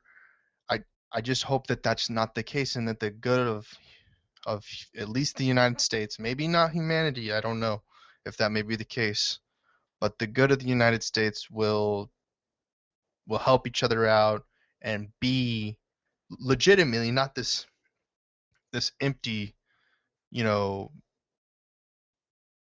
soundbite, empty statements of America's as tough as nails, come together mentality when no actions or executables are positioned to actually do that. I feel a lot of that's being said out there in the ether. And something that you were talking about, I felt like this should be emphasized is that there are a lot of individuals out there who experienced, some of the disadvantages that you and I have from our families, and they they let that uh, they let that unlike you, where you're very present in your son's and in your daughter's life. There are a lot of parents or parental guardians out there that don't show that characteristic, And that's the characteristic with my stepdad, is that he suffered from these, these ailments of his father not being there for him, his mother not being there for him, and he has taken that baggage and placed that upon me more than my brother. And I never I never call my brother my half brother. um and I say that now because it is a reality. But just like you talk about your son not, being your stepson, but you don't you never think Right. about that. I'm probably, and I feel bad for ever having said it to you, but I No, it's fine. It's because it is what it is. But I almost have to be reminded. I forget. mhm. Because he's been there longer than Fiona's been there. I've been there. It's I've been there and for for half me his life at this it's point. So I mean, but it's a healthy reminder to know. For for sure. me it's only gotten worse as I've become an adult, as What I see what the being a brother part or being a son part? both, because uh I am being pushed away, and I'm just seeing Hmm. I'm seeing you know I'm seeing my mother, like, uh I know people, like, I lived for a short period of time with in Round Rock, with trying to do this creative thing with an artist named Ty C and his brother, and it was, and with their life, it was much more clear as to how their stepfather felt about them, and it was much more clear as to what their mother was doing for them. It was like they had more of an understanding. It was like their story was more about how their father had passed away, and that um, they had been kind of uh, pushed, pushed away when their mother remarried. Um, and I don't want to get too much into detail there because I don't know how much of that's my story to tell. Right. Um, but it just seemed more clear. It was the traditional step family story that you hear in television or movies, about how another parental figure comes in, and then there's like this dis-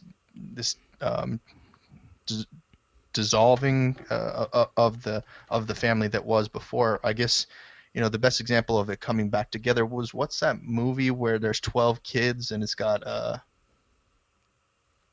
oh my gosh, I forget who the dad is, and Cheaper by the he's like a dozen. soldier. Sorry, Was it cheaper by the Cheaper by dozen? the Dozen, exactly. Yeah. Um, that sort of story, and I don't have that sort of story. I have a story of my half brother and I becoming more and more distant because Hmm. his life is much more catered to, because they they've been playing the system, my mother and my stepfather, since before I was born. I mean, everybody's playing the system, and they're looking to get an advantage somehow, and unfortunately that came at the cost and sacrifice of my well-being. Whether or not that was intentful or not, Oh it yeah, of was course, whether collateral that was damage. intentional or not. I Right. mean, Right. once I became an adult, it should have. I mean, it should have. It would have been ideal for it to have Let me ask you a question. Well, in a first, different direction. before I ask you, let me just say this is why it's important that we're friends, Hmm. because I think you need right now. Maybe you want, maybe not forever. I hope not forever. And we could be friends forever. But there's an echo, by the way, if in case you don't have headphones. But it's cool. An echo, you can hear yourself. Yeah, yeah, a little bit, but it's all good. Whatever. Oh, just kidding. Well, yeah, you could have just told me that. Yeah. Um, there's I think you need an older Oh, I think I dude. just turned you all the way off. Okay. Can you hear me? No, I can hear you. Okay, okay. I think you need an older dude who's in touch with his sensitivity to tell you it's okay to talk about these things. And I think you're way more sensitive than your family's okay with. I think you're more sensitive and emotionally needy than they can help you with. and I relate to that. Certainly that was me, And so I implore you to tap into this vulnerable side of you. Yeah, but inversely, whenever It may not serve your business overnight and revolutionize your business, but I think as far as like overall macro fulfillment, I think it's a step in the right direction to know thyself. yeah, I think that's true. But inversely, you know, they they complain, they whine. Like I was just saying, like my dad whines constantly about how his father, wasn't there for him, and so that's why he had to join the military to make himself a real man. You know what I mean? And Mm-hmm. and he's constantly whining. And like anytime that he does have something to say, it's a whiny voice or complainy voice. Like it's it's just like non. It's like he doesn't know how to use his vocal cords. It's crazy. Like it's insane how if it's structured and it's work oriented, then it's like the language is already designed for him. But then when it comes to real life situations, not he's not kayfabing for the military Mm-hmm. or for his job, then he just can't handle things, and he's uh, an emotional wreck or train wreck. It's like, and then you know when it comes time to be a man, he can't be a man, you know, unless there's some sort of support system for him to be a man. Like he's got no intellectual property, you know.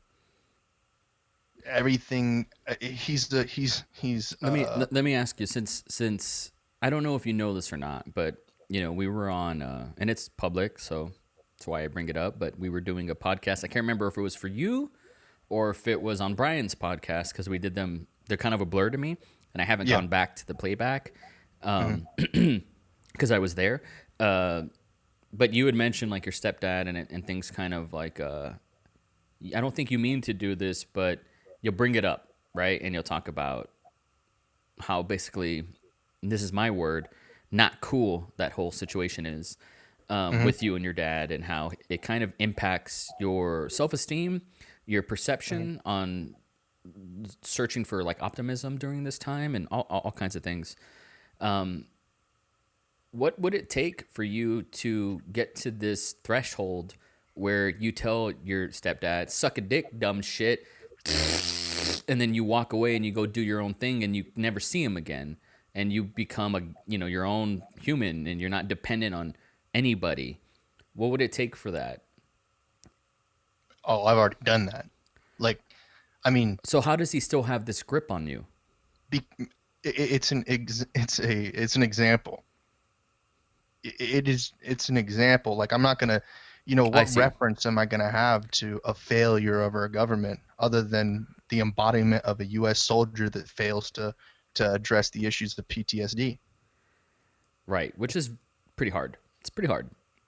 It No, doesn't it's give not. it It's doesn't give not. you permission That's to be an an excuse. asshole. It doesn't give you It's an permission to. excuse. It's an excuse to not. People can use it as an excuse for sure, for It is sure. an excuse in his Well, for position. some other soldiers out there, they don't even have the self-awareness to even know. They might be in denial that they even have it for a Exactly, while. that's the You case, see, and then so that's an and excuse. and that sucks. Sucks for them, you know. But if someone tells you, that means that you're arrogant. You have Yeah, but your issue with arrogance. how many times have you and I been told something, but we still remain ignorant on something? I think I think I'm I think for me personally, I can hear it. I just definitely may not have the tools or the skill set to do it, and that depresses me. That depression then kicks in, and Well, it it's sounds like your stepdad's depressed too in his own way. that's what I'm saying. Yeah, I'm Yeah, agreeing with that as well. I'm saying yeah. like yes, he had his issues of where his father abandoned him. And I'm not making excuses for him. It's just PTSD sucks dick, I, no matter who yeah, you but I are. mean, okay, Eventually, he like say somebody gets raped, right, and they have PTSD, like eventually, yeah, we would hope that doesn't define them, and we would hope that they don't develop this victim mentality forever, and but at the same time, like that's their onus, that's their cross to bear.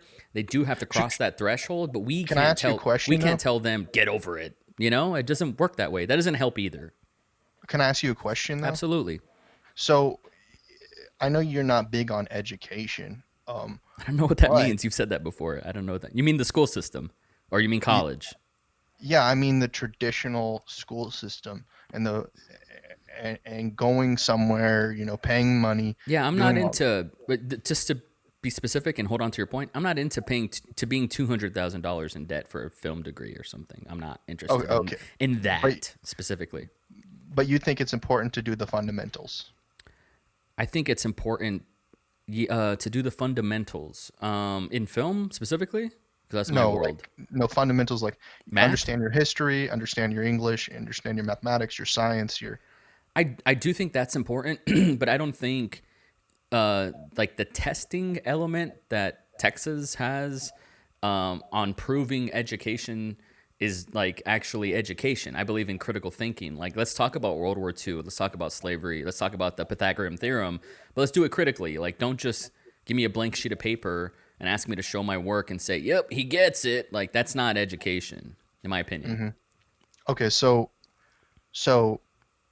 in reference, because the only way I can reference this is basically who the people that I know best that failed um, at at doing it or are continuing to fail at doing it and not having any um, introspective. And I'm not saying I'm winning. I've said this before in this past podcast that I'm unsuccessful, and I don't have it yet. But at least I'm willing to have the conversation and try to make myself better. What's that? I'm not sitting there uh, letting these things fester in my mind. At this point in time, Regarding what? regarding my stepfather, Oh, okay. um, he was joining the military. Uh huh. He was Yeah. 25 when he joined the military. Yeah. You know, and there was no reason to. There wasn't 9/11. What year There was wasn't this? there was none of that. None of that was there. It was literally just a job. Yeah, you don't need.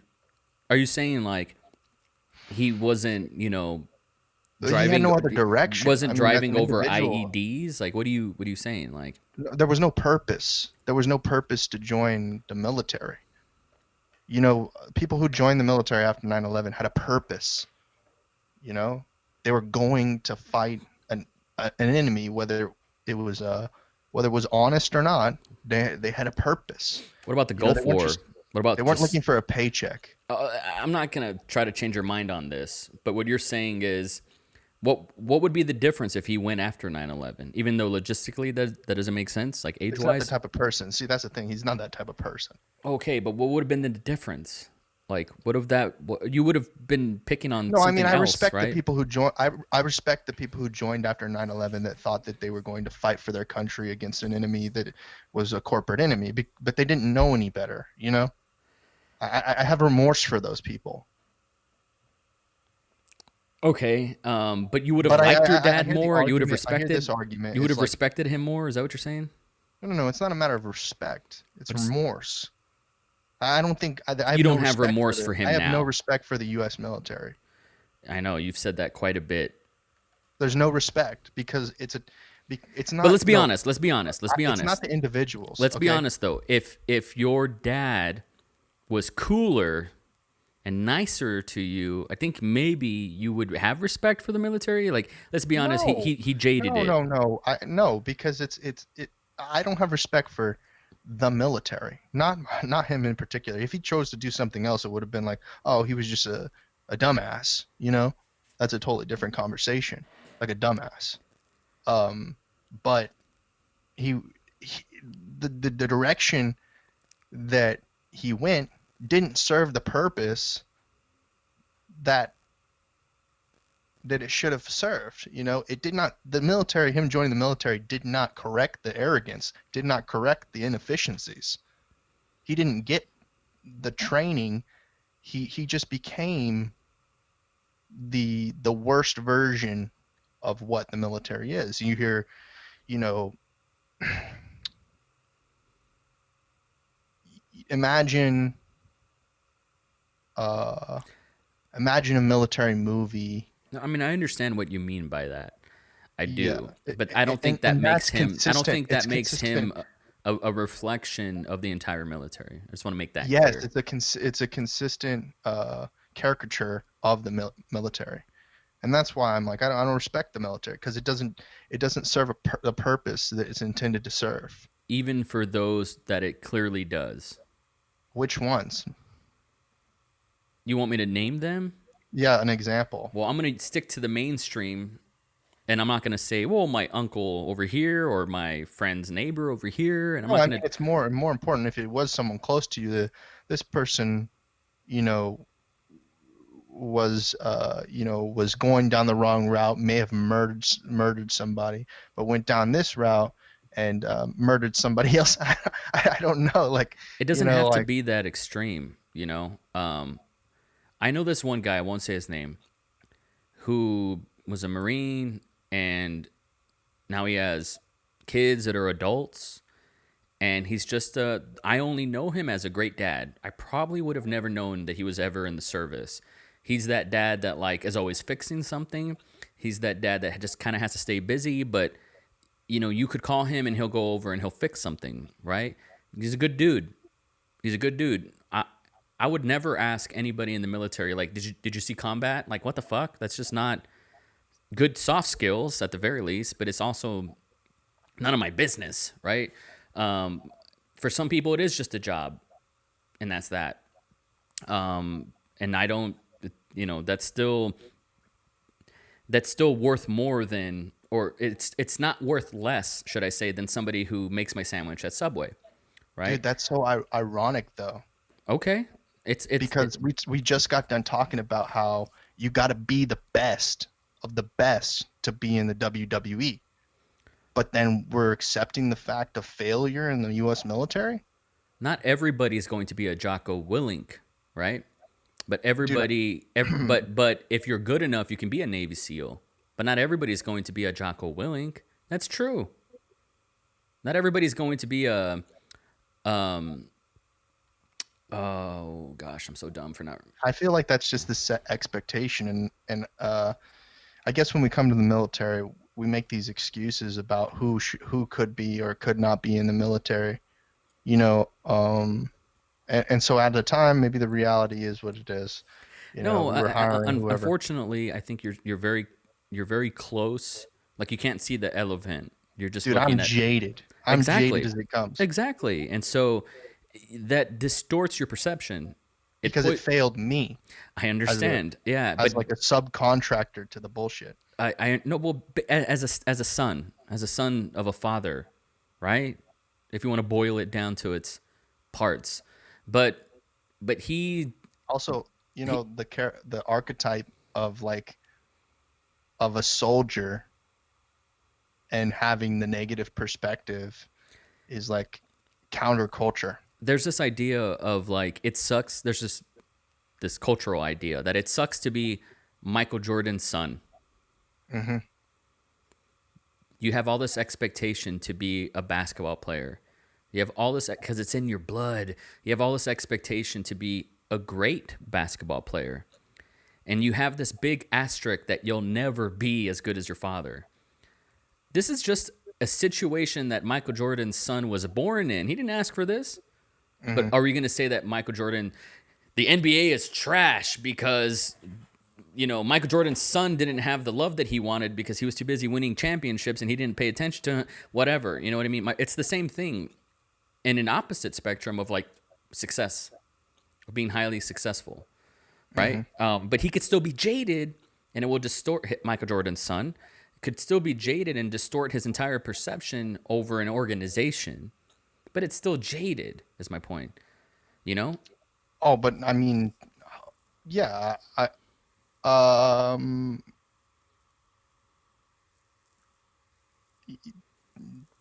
to an to man, I'm gonna say this and it's gonna be controversial to an outsider's perspective, but there are outsiders who have the same perspective. So it's like as someone who has had conversations with the like a lot, had interface with a lot of service members, knowing where their inefficiencies is very clear to me. And maybe that's and I'll be very honest. That's because of you know the experiences that my stepfather had, I because he was a drill sergeant and his role was to correct these inefficiencies, though he was very bad at that job, um, and never received any rewards for that. And if they did, it was uh, a reward of a reward to just give out rewards, you know. right. And you're still Because very if I was in charge, dude, no way. Because I know him. I know, I know the person on and off the court, you know. And if if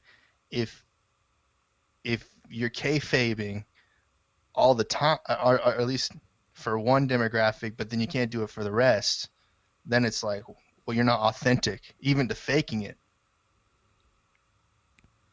I understand, and you're still very angry about it. No, I mean, and this is not in. I think that definitely, I think my stepfather would feel frustrated in hearing this, because he wouldn't want to wouldn't want to hear he has to face these issues.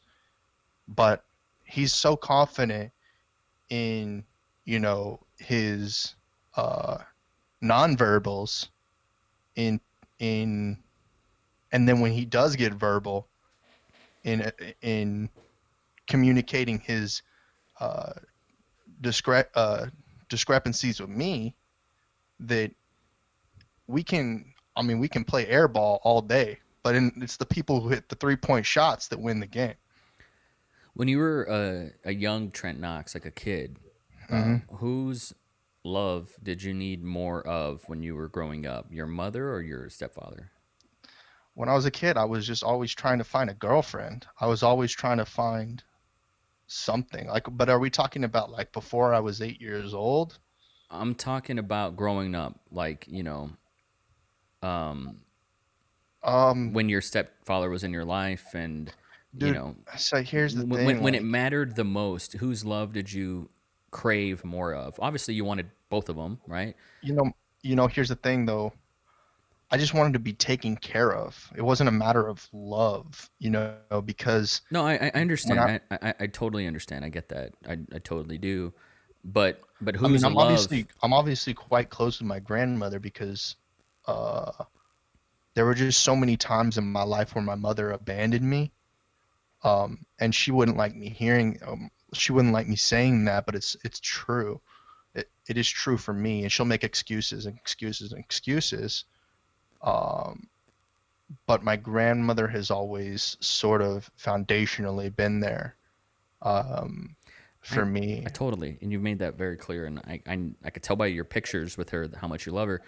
Um, but whose love did you crave more growing up between your mother and your stepfather?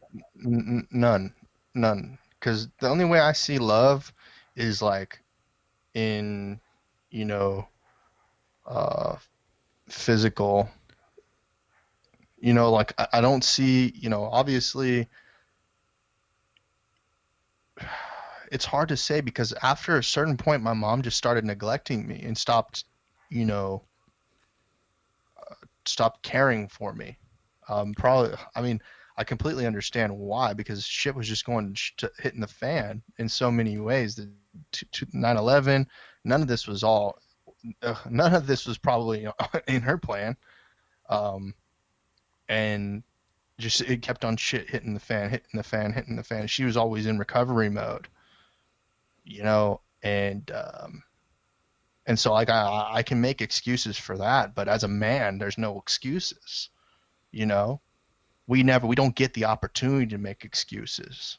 We're supposed to be the hero at all times. And when it's never acceptable to be the villain. I understand. So so what I get is that at times as a child, because of the circumstances, I was always painted as this villain because uh I could never And I that's how could you never get felt. foundation. That's how you I felt. never got what? And that's how you felt. No, I mean legitimately because um Painted as a villain to who? Who was the to audience? my to like the kids I went to school with, to uh to like my family, because I was frustrated as a kid, really frustrated. And I mean, if you go back and you like really do a deep dive into my history, there were a lot of things that went extremely wrong. Um, Before I got arrested at 17 for getting into a physical altercation with my dad and calling the cops on myself, you know, because I thought the system, at least the criminal justice system, was going to be in my favor, but because he was in the military and they gave him pass for even though he was breaking the law, and that goes back to some of the things we talked about earlier about being a part of a tribe that will make excuses and pass certain people along. Um but I was not, the I was, and then I have to admit this, I was not uh the good kid. Sometimes shit really got messed up. I mean, there were times in which, I couldn't take the disciplining, and not like discipline is like a routine or anything like that, but when things were tough for my mom, she would like to uh, get verbal at first, but then she would get physical later on. And there was some abuse growing up, and and I can understand it from my mom because she's a female, and because my dad was abusive to her, or my stepdad was abusive to her. Let's keep this timeline right. Because of his PTSD, because of 9/11, because of all these things. Yes, there are these reasons, but it, it's just like they never they never process these things. And then in 2000 whatever, when I was going to college, I think, I mean, there's all these, they're going to say I'm ungrateful or whatever, and I shouldn't be, trying to process these things. They'll say, oh, they'll say you can say it off the record, you can talk to a psychiatrist, you can go and do it when nobody's listening, but then it makes no sense. um it's talking and understanding that uh they've got a lot of dirty laundry, and they never really got over it. At least my family never really got over it. They never really. Did you ever get over it? uh no, I'm trying to. At least I'm trying to. They're not even trying. You know Okay. what I'm saying? Like, um I'm thanking their government right now because they're trying to solve the issue of the economy. I'm trying to relate this to something that's not personal, and that I'm not only one dealing with it. Is that, they're trying. They could not try and be more like my parents, and just be, the problems will just have, always just stack and stack and stack and stack and stack, and they never realize that they just need to have a professional opinion. They need to go seek serious help, So, not hold on. not this kind of like, we talked about this earlier, that you kind of, or not you in particular, but we jerry rig things together. They're jerry rigging their life together, Okay. their I understand. emotions, You're, all you these just things. keep in mind you're criticizing them very hard, and I'm cool with that. But it's just this has become a therapy session, right? Which I'm fine with having. Um, Well, I don't want this to be specific to me. I'm just saying that these are issues that humanity is dealing with. okay. and Totally, and totally. I just want, I asked you earlier, and I'm not going to let you off the hook. I asked you earlier, Mhm. whose love did you need more growing up as a kid? Your stepdad, like Dude, here's what I'll affection, say. attention. But And here's the thing. You said, and I think it's just your emotions talking, like because you're heated. You mhm. said I don't need love. I don't even know what love is, right? Pretty much, like I don't Oh need no, no, no! I parental never love. said that. No, No, you no, let said me like go you back. I understand never love said when I it comes. don't need love. What you said, I can play it back. You said I don't need neither, and like you think of love as A physical. as physical, like with a mate or something, but not from Hmm. like a parent. But let's be honest, parents love their kids. You would love your child, Right, right? and then Of course I you said would. at some point my mother stopped doing that. I know. Yes, you did. And so I'm going to ask you Mhm. again, and then because I want to ask you a different question, but I don't want to. I can't let this one go. And it You was know, somewhere around 5 years old. whether if it was attention, compassion, love, whose did you need more? Not who did you get more from? Whose did you need more from growing up? Oh, okay, hold on. I may be misunderstanding the question. So maybe we should we be more specific. Are you talking about you're specifically talking about family? Talking about your mother and your stepfather. That's all Okay, I've ever okay, okay, talked okay, okay, about. okay. Yes. I've made that very So clear. Between your so mother and your the stepfather, whose love did you need more as a kid growing up? okay, Not so whose love did you get more of? Whose love did you crave, desire more of, want more of? dude, to be honest, like I'm saying, this is what I think. I think neither. I think Okay, I know, neither. I understand. So let's put that on the record. That's the one we're gonna go with. But for the sake of conversation, I think if you had maybe to my pick mom, if you maybe had to my pick one, stepdad. But then I'm like, but okay. really, the question I've had my whole entire life is like, who's my father? Like, who's my No, no, biological no, no. father? But so you said maybe your stepdad, correct? This Man, is I don't want to get hung up on that I because know this is difficult for you. I'm every second I'm gonna be like, no, Hold yes, on. no, I know, yes, no, no, no. So yes. let's just proceed. It's Hmm. okay.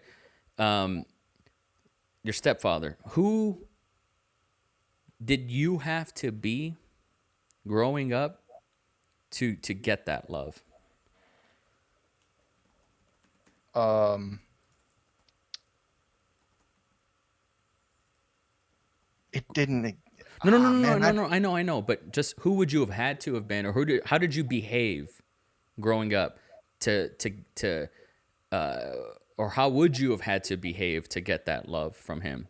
dude, I don't remember. I don't No, remember at all my stepdad being there. okay, but he was there. I mean, no. I His mean, 4 years in Afghanistan, blah blah blah. All his that. presence remains. He was The there. idea, the idea, yeah. Yeah, and so I know he wasn't there. Let's just say he was gone 363 days out of the year, but for the 2 days he was there. What would how would you have had to be? How would you have to behave to get that love, attention, and affection from him? Dude, that's nuts. I would never say that I had to behave in any way. I know. But if you did,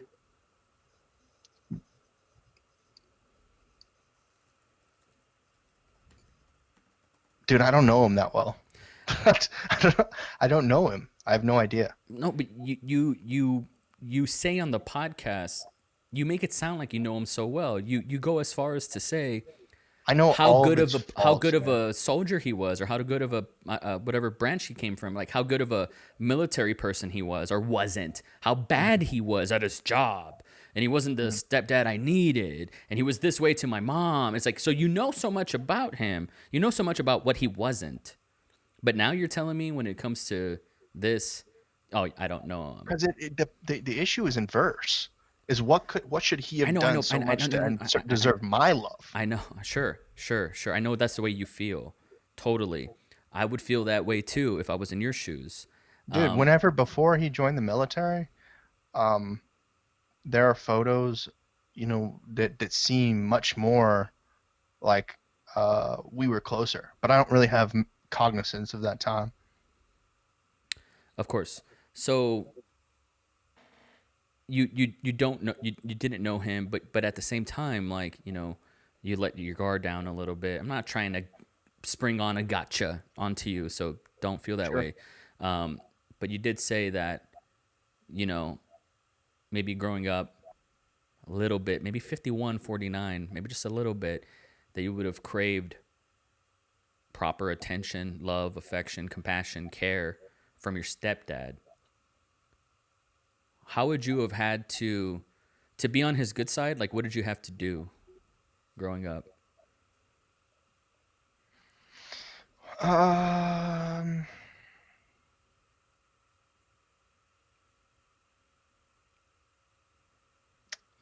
I think maybe, maybe be interested. Uh, maybe, maybe he's selfish, so maybe be interested in the same things he's interested in. Hmm. Like, what specifically? Like just maybe mimic him. Maybe I don't know, man. Nick dude is weird. He's a weird dude, man. I'm t- I don't I don't know. Like, You're a weird dude. oh yeah, absolutely. But I Yeah. mean, like, maybe that is a maybe mimicking him is not really what he wanted, but it, Okay. I don't know. I have What no would be idea. your best guess? Dude, I have no idea. I don't know why. I have no idea. I've got no idea. Yeah. I just don't think he was the character that my mother thought he was. He was trying to get a good pussy or something. I don't know. Yeah, Like, I have you no say that idea. quite a bit. Is your mom super hot? Because you say that a lot. Um, Was she super hot? my mom's traditionally beautiful, yeah. What does that mean? Blonde hair, blue eyed, fit body. You know what? The traditional television style. She's just a little bit not. I mean, she's got a lot of self-esteem issues. Hmm. Very interesting. Yeah. It's interesting how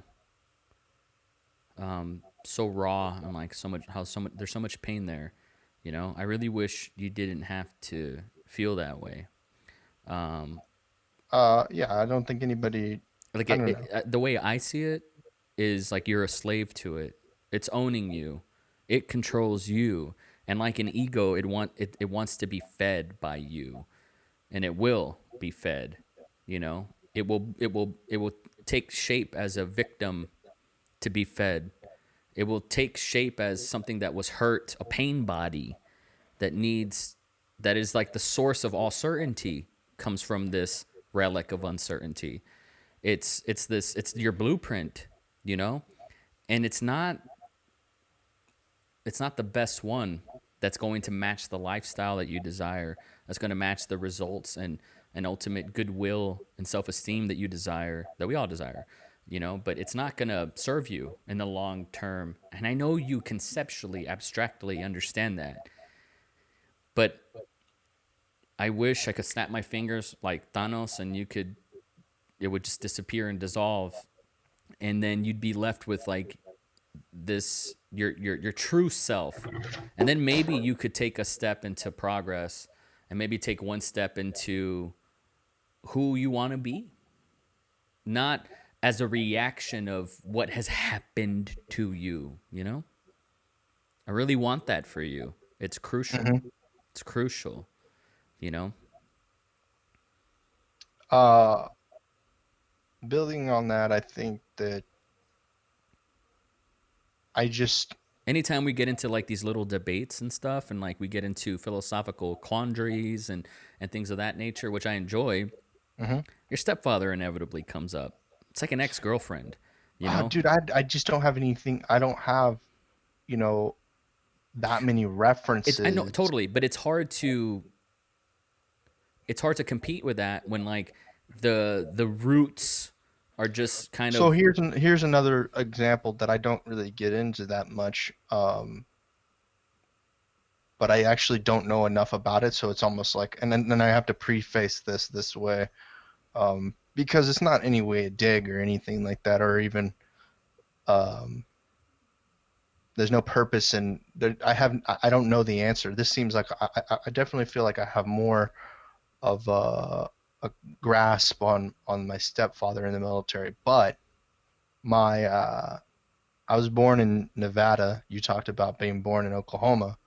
Yeah. And then getting to by ways of those places, we all both ended up here in Yeah. Texas. Totally. Um, Before I moved from from Nevada, I was going to school in California, and my mother has a good friend that she went to high school with, and yada yada yada. She has a son, similar age, a little bit younger than me, and he went and joined the military. And I've seen him kind of go down a rocky road with it, on and off, wife, girlfriend, had a kid, yada yada yada. But I don't know. I know him a little bit better, and definitely the military is different since the time that my stepdad entered the military. And Emmett, um, is much more, uh, and he's just much more connected, with the world. So it's not that the military, uh, it's just the military that I grew up in that's bad or was bad. Maybe it's not so bad anymore. I don't know, but that's probably just I don't know. I don't know. I'm telling I you, don't. as like a dear friend, and like if you let me in, like someone that could tap into like a brother space, you know. Um, there's this great quote: "Heal the boy, and the man appears." I really believe in that.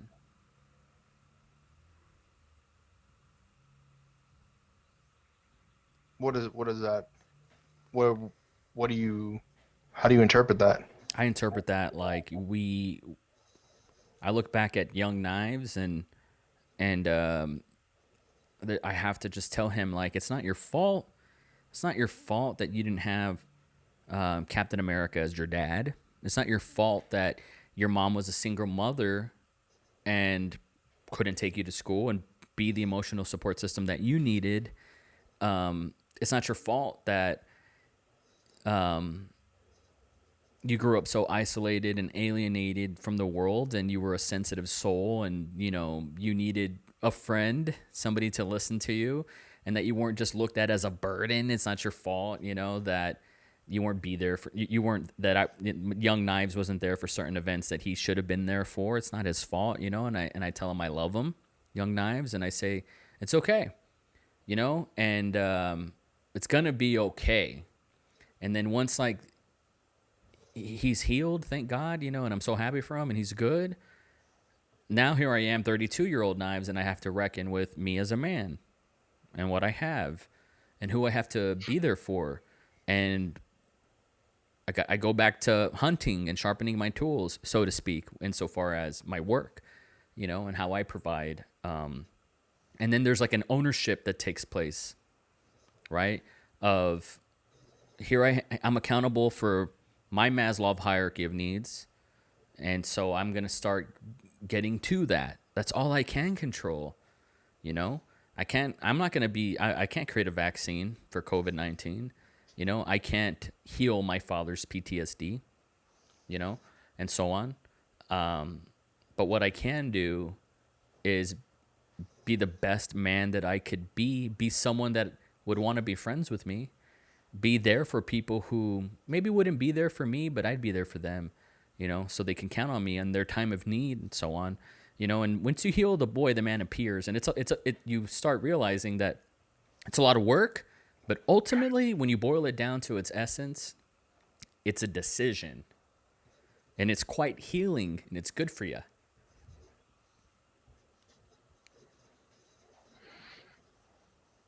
Is that just like a saying though? Like what's the executables? What's the practical Does it come with part the of that? manual? No, it's a quote. It's Oh, a okay. quote.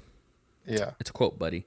You have to But did make you the do something executables. can you remember something you did There's a great to podcast that I did with Erica Marcoux, who I met at the Austin podcast meetup. And I forget what the episode is called, but there's a great timestamp where I start reading from my journal. I don't know if you ever got Mhm. to that. And it's the most vulnerable I ever was. Not Mhm. only when I was writing it, but when I was reading it for the entire fucking world to see.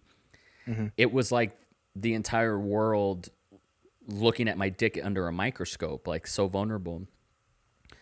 And excuse me, I would go back to that because it was very healing. And I'll send you a timestamp of it. It's long. It's like a 10-minute. I'm reading from my journal. But when we actually get to a verdict, we get to an actionable, we get to a feeling of relief. That's what closure's like. It's the closest thing to closure that you can get. Is accepting and moving on. Like a closure is accepting yourself. Essentially. And when you're a pain body, which I know that you clearly are. It's kind of hard to get anywhere in quicksand. It's hard to get anywhere.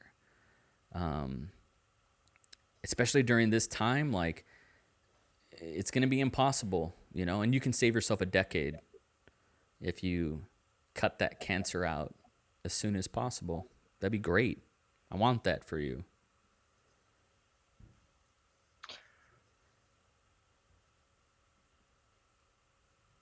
That's interesting. I don't necessarily know what you're talking about, but Well, I definitely it's your can anger with your understand. stepfather. How can you not know? That's what we're talking. That's what we dedicated an hour to on this podcast. Oh, right, right. Yeah, it's not serving you.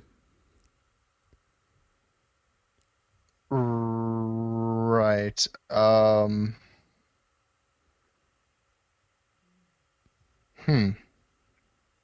And I have an obligation to tell you that because I love you. I love you. And I see so much of myself in you, not in a condescending way. Like I see my present self in you, not my 12-year-old self. Like I see who I am today as a man in you. Mm-hmm. And like a little brother, like I think it's like an older brother's obligation to show your younger brother cool things, cool ideas, cool Mm-hmm. albums and movies and concepts and gear, but also tell him, since you're like 1 mile up the marathon, here's what I recommend so you don't shit your pants Mm-hmm. like Mm-hmm. I did. you know? Mm. Mm-hmm. Yeah. Mm-hmm. As we're winding down here, man, is there anything that you want to close with? Because I want you to be able to look up at this podcast and be like, "Cool, I got my shit in." Yeah. So I feel like we just kind of the reason why we go down so deep into the family origin yada yada is because Austin Live and Local is so grassroots rooted in where I grew up.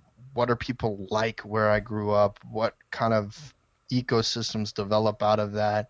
How can it be done better? What is some of the faults? What are some of the things? And so then it gets to a point where I'm like, okay, in my situation, did was I groomed to be the person, the leader that this community needs?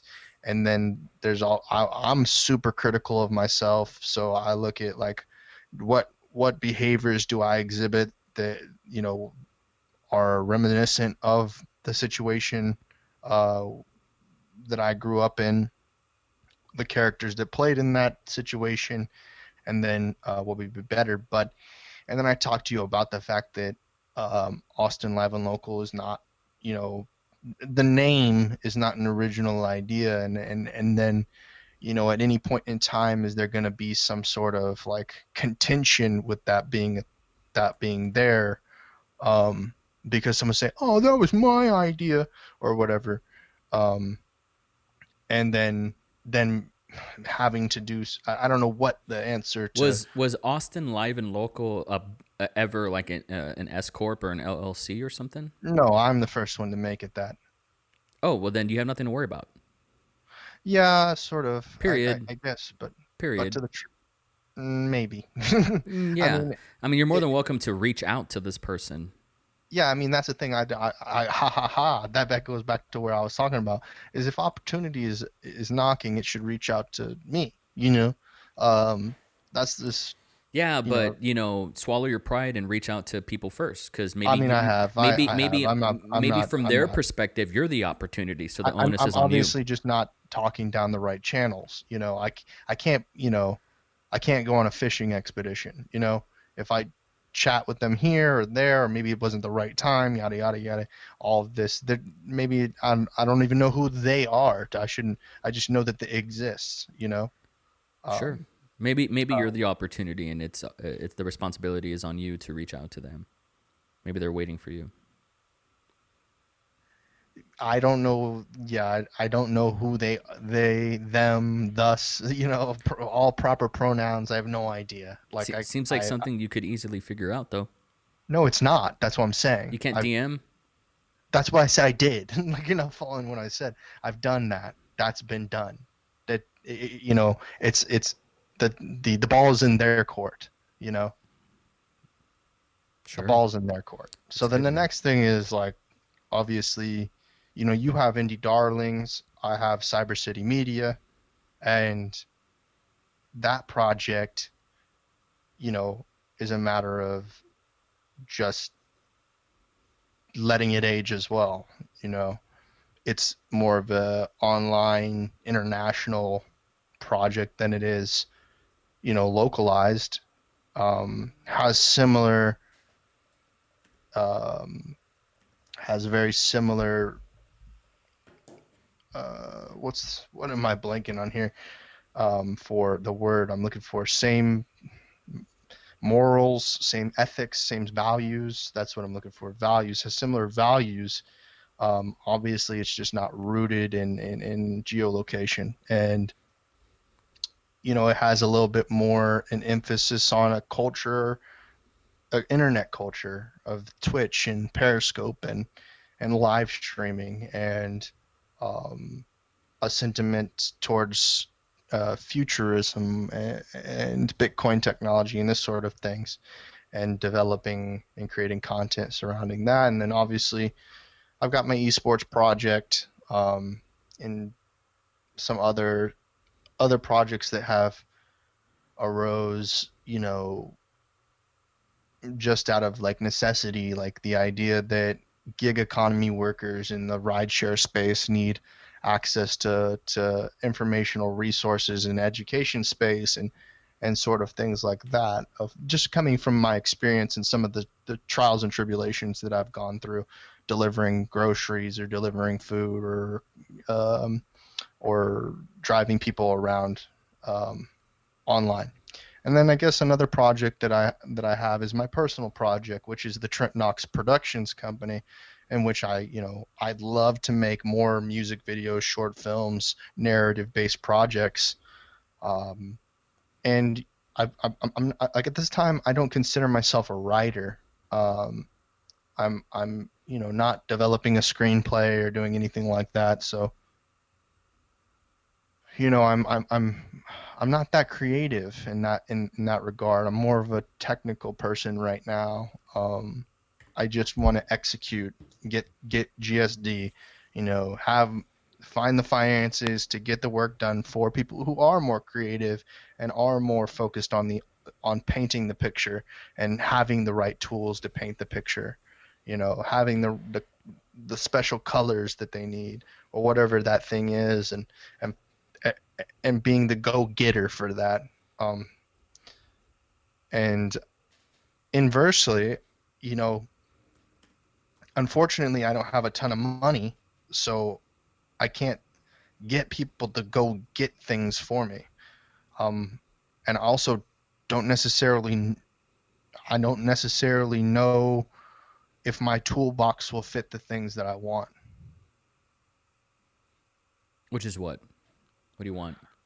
Um, The other day, Sunday, mhm, because it was happening during WrestleMania, and you did a live stream called Objectives and Goals. mhm. Did I miss the goals? What they were exactly? No, I mean, I was talking. I didn't. It wasn't structured. It was a free flow of of conversation. So I'd just Right, but like put a dash of goal here and a dash of goal there. oh, okay, yeah.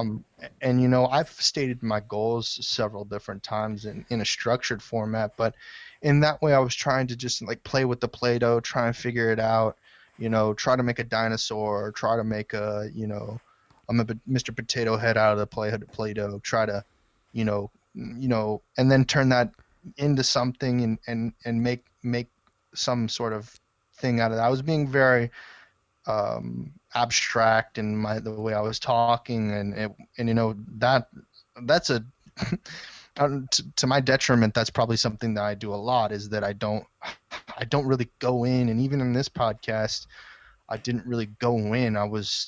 That's okay. When it's you and me, like I think we can just talk, right? Like there are people that approach me with topics, Mhm. and I'm like, okay, but is that a podcast? Like, what are we gonna do? Because I have that, microwave content, turn the heat up 100,000%, and I can go with you and we can just be agitated the whole time. But I know that you have value, where I could just be cutting in on you, and you probably would cut off the podcast if I did that. I don't know if that's the type of person you are or not. But like we could just like turn up the volume a whole lot, and just like ramble and have really aggressive conversation. But that's just not, I'm not always there. My mindset's not Yeah, we always in started that talking. zone where We I'm started looking for talking like at 8:30 in the clickbait. morning too. So I mean, who's ready to go at that level at like at 8:30 in the morning? But no, I feel you, man. No, Um, I mean even at 8:30 in the morning, like if it's just never, I don't think we've ever done this. You and I have never done this. Actually, in studio maybe we've done this. what's that? Um where it's just like it's so boom boom boom like that, like whereas like for me there are moments in this, but they're just different. They're not TMZ moments. They're not that's not the goal. I thought that the goal, at least for me, was, maybe this is disingenuous to the audience, is to figure out what we're doing, how we can, how we can make it in America, um, given the circumstances that are currently happening. Um, and for people like me, obviously, like Nas, I don't think you don't talk that much about people who are in your situation and what kind of suffering you're going through. Um, as somebody who has um a, a, a job, a traditional job. Hmm. Um, but I actually don't know what your contracts look like, and it's not about getting into your bank account, but more understanding like what's your day-to-day process, and then how did that process come to be, you know? But maybe you're living it, so maybe you're just like, I it's so funny how oh, how do people like you? Like, what do they think? I just I don't don't know. know. I don't know who people like me are, and I'm not trying to be coy. Like, Yeah. I don't know. I don't know. One of my good friends, Dave Top, who's been on the show a few times. He's like 12 years older than me, or maybe 10 years older than me, and he doesn't have kids. But he's a creative and has like a mad TikTok game. But I wouldn't say he's like a creative like me. We're different. But does he have a job? Oh, I really need to check up with him because he was sort of like a D-Rock for a YouTuber, which is a really cool because that offers a lot of cool opportunities, sort of like not being micromanaged, which is fun. But I Right. need to know. I'm curious how he's being impacted, for sure. So I need to check up on him. But I don't know Peter McKinnon. I feel like we're similar insofar as we're both dads. We've been in the game for a long time, but I'm not at his level. But I'm also not aspiring to be at his level. But I don't have connections with him, so I don't know. Is he Like, an artist? I don't know if he would call himself an artist. I think he would just simply call himself a photographer first and foremost. Yeah, but like I mean, you fit into the category of somebody who's an audiovisual specialist, and I'm just curious, like, people who are on those sorts of teams. Yeah, that's for other people to kind of say. Like, I wouldn't call myself an audio video specialist, So that's a compliment where I come from. Like, I wouldn't call myself a specialist at anything Hmm. at all. But you work under an umbrella of other people doing other shit, of course, but like you work for a company, and that company does I work does for I things. work for a nonprofit, and so Yeah. I help them with their visual and sonic assets for sure. Yeah, And who else does that, I don't know I anybody. don't, I dude, and I say this, and it's just unremarkably boring and true. Like, I don't have friends in this space, and I certainly don't have friends, but I don't have friends in this space. I have a few buddies I think who that's are kind of a filmmakers sentiment that. in New York, but that's not what they do for a living. They, one of my friend JR, who was just on the podcast, he, I think, identifies as a filmmaker, but he works at a Whole Foods, and that's great, but I don't think he looks at himself as like an organic produce specialist, Right, so right, right, right, right. it's like I have friends that dabble, but people who are afforded the privilege and luxury to be able to do this for a living, I don't Full know any. time. I don't know any, I just Yeah, don't. but I see those, and this is the thing about you. You're such a rock star in this way, and you're such a digital pirate in this way, is that you don't embody that, you know. Um, No, and I'll tell you why. And this is what I wanted to say is when I was growing up and filmmaking was the only game in town, I didn't know if I identified as a filmmaker, but I don't know if I and I didn't look at myself as a genre filmmaker. Like, there's people that are like, I do horror films, or I do comedies, or I mhm, make action films. I didn't ever see myself as a genre specialist. Like, I didn't have a thing. But I will mhm. say, like, being more like a D-Rock, like being more a multimedia person, I'm not. There's genres in that as well, and I don't identify. I'm a goddamn independent. I'm just kidding. I'm kidding. But I don't. I don't like the. Like, I cringed when you called me a rock star. Like, and I wouldn't like that. But I'm not the guy that. And I don't try to be, because there's people that are overt at it. Maybe I've taken a selfie here and there, like on an airplane, but like I don't try to. I don't. I'm not like But you flexing. don't cover up your tattoos I, when you go to a corporate office. I mean, forgive me, but it never would have occurred to me to do that. I don't know why I would do that. I still It's a don't know part of the why. culture. I mean, That there was are never people taught that to do me. that. Dude, I was that guy. I've told this story a few times, maybe not on the podcast, but like Catholicism was like the main game in town where I grew up. And my mom wanted me to get my first communion, which is like, there's like this sort of pyramid structure to Catholicism. But I Hmm. never passed. Like, they never accepted me, because I showed Hmm. up graduation day to eat the blood of Christ. And they were like, no, not you. I was like, what? Why did I show up here? Like, I walked all the way over here, And I was Hmm. like 13, but I would show up at CCD, that's what they called it, as Marilyn Manson for Halloween, Hmm. and I wore Marilyn Manson shirts to church, and people would be like, they couldn't tell me I couldn't show up, but it was also like, fuck this guy. And I was a little shit. Like, I knew what I was doing, but I was also not gonna, what was I gonna wear a tux to church? Like, so I grew up very raw. Like, what you see is what you get. And I'm proud of that. And that's part of my brand. But what am I supposed to do? Cover up my tattoos? I mean, I wear a suit sometimes to big events, but by and large, I just don't think. I think corporations have come a long way, quite honestly. Especially if you're a photographer, like, you can get away with wearing Vans most places, like, as a photographer, So people don't care. I'm invisible, Like, I remember telling my work, like, I kind of like always rock the mohawk. That's what it's gonna be, And they're just like, we wouldn't expect it. We don't care. It was just like, okay, and I'm like, okay, cool. That's all I needed to know. Like, I wasn't. I mean, come on. Like, if I ain't gonna work for someone that is that petty necessarily, and so my job's cool when it comes to that. Like, I've never gotten an issue ever. I don't think I ever would.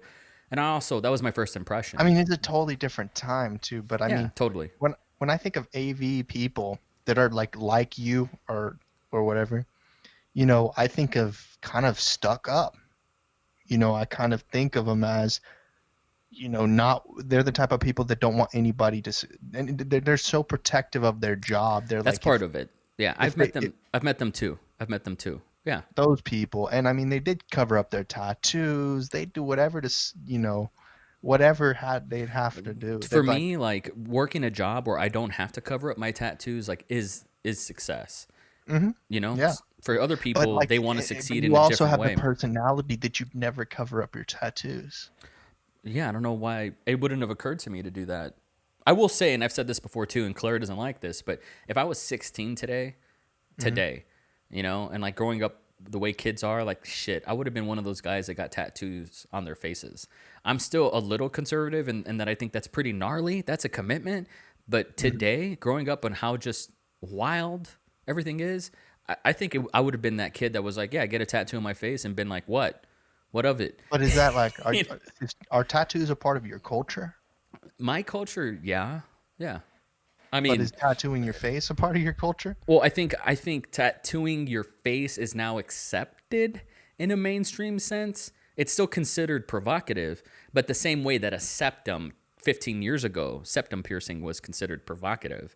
Now it's like nothing. Now your nurse has a your dentist has a septum piercing, So uh, also Austin, right? That's the other thing. Like, hmm hmm they don't give a fuck. Like, come on now.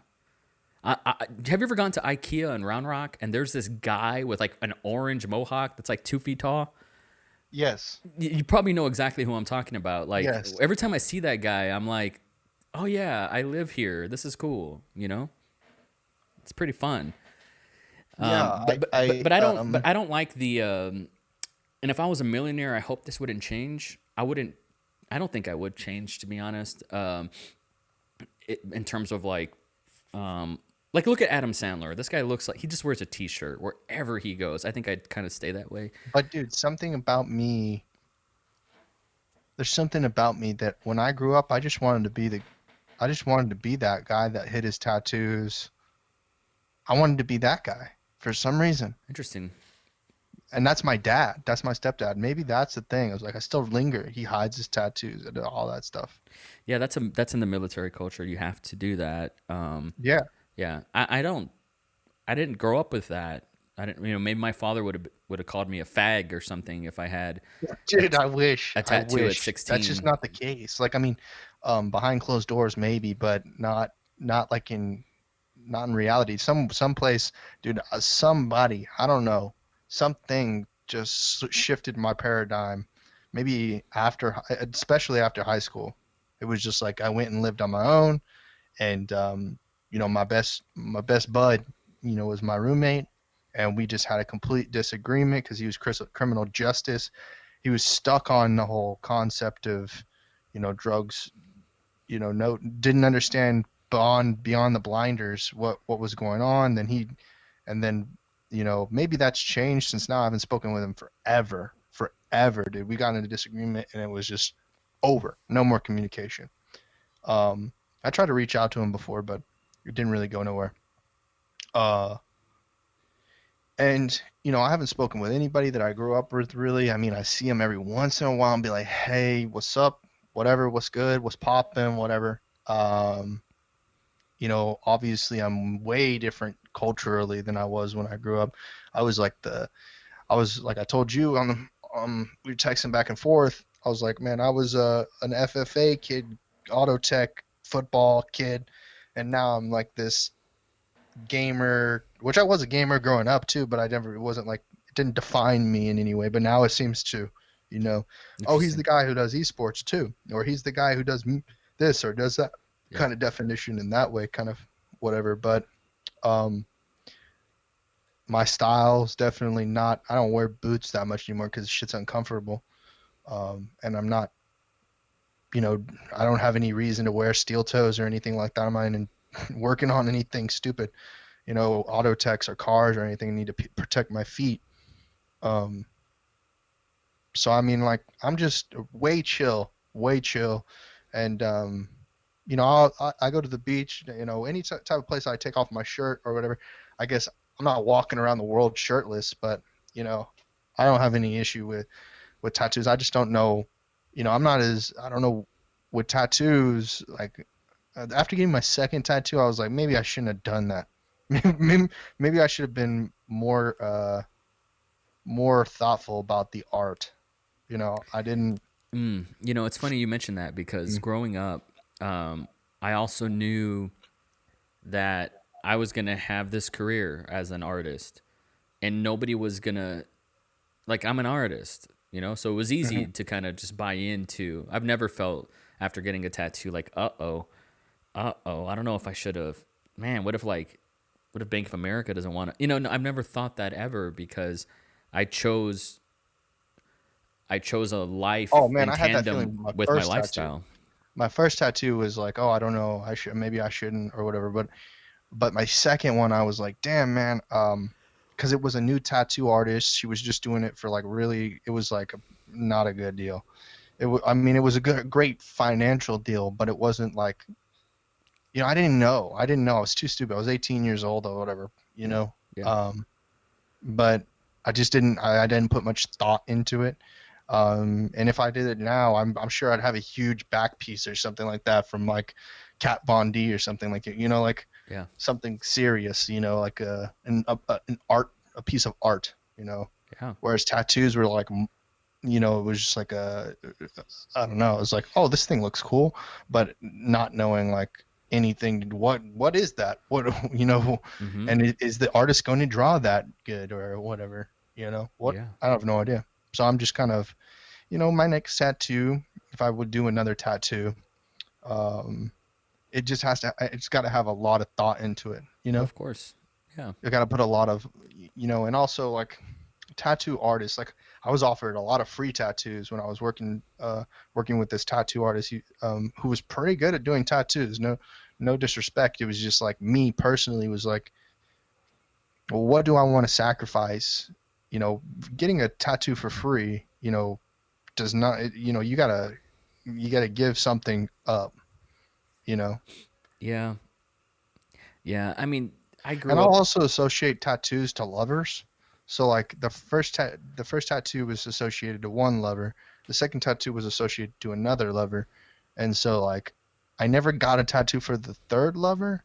Uh huh. Um, and the reason why was I was like I don't want to remember this. Well, yeah, obviously, yeah, Yeah, it was yeah, it was pretty devastating the third thing because it was just like what do I do? Like I don't know. See, like you asked me like where what actually, you know what? Um, I should be more specific. Lover in the sense of sexual intercourse. Oh, I Um, thought you were referring to like a homosexual lover. no, no, no. Oh, okay. Uh, what? I know you're joking, but Well, you're um, bisexual, right? I'm bisexual. Yeah. Um, I mean, I've never met a man that I would, you know, give it to or take it from. Uh huh. But I mean, the thought of it But you're seems. not you're not ruling it out.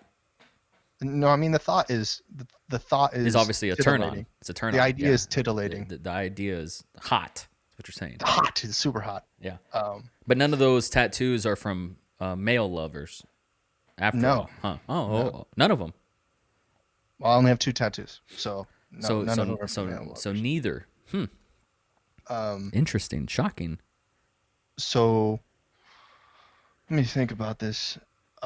But you asked me about people in life, and what who I crave the love more of, and I can go Well, through every single girl from since your I was in mother, kindergarten. from your mother, or from your I stepfather. know you put That's it that what way, but I I'm I'm asked. I'm I'm being more specific about love, like where I craved it from, and I really wanted it from was initially this girl in kindergarten. Her name was Brittany, but she was actually on. Her name wasn't really Brittany Oh, because she her was one of her those her family was whatchamacallit. Mormon, No, her Jehovah's family was on Witness. whenever they've seen a crime and there's you know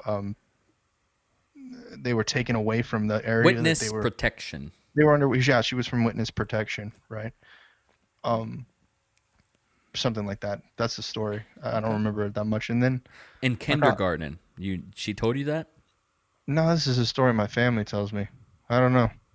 Um, Huh. Something my mom said to me one time. I don't know if that's even true, but Interesting.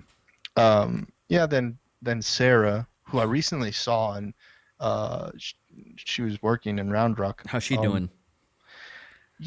Working. Um, she's a waitress, Oh, which is that's she. a Which server, I would have please. thought. Server, please. I think she's also a nurse. I'm not very certain. That's cool. Um, but yeah, this just wasn't realistic, I guess. Mm, That relationship, yeah. and then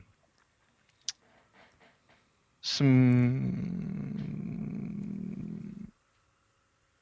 Mm, I get kind of my timeline messed up here because I actually I went to a Christian school, a Lutheran school, and there was some there's probably some interest there, but I can't remember. It was too Really? short. It was like half a year there. Ooh. Um, then I went back to public school, and then dude, I kept on crushing on these girls that grew up in my neighborhood. That was just a bad rap. Um, and I don't know, maybe that's a socioeconomic thing. It's like, oh, if I don't know. Um, there was this girl Madison, there was this girl Courtney, both of them, like, and then there's It's another so Sarah, it's different funny. Sarah. Like we grew up in such different cultures. Like the girls that like same, just like you, like pre-K, kinder, first grade. I had a crush on like a different girl, but it's like Sulema, Margarita, Yahaira. Like it goes like that. But once you got older, it became Claire, you know? But her full name is Claricia. Oh,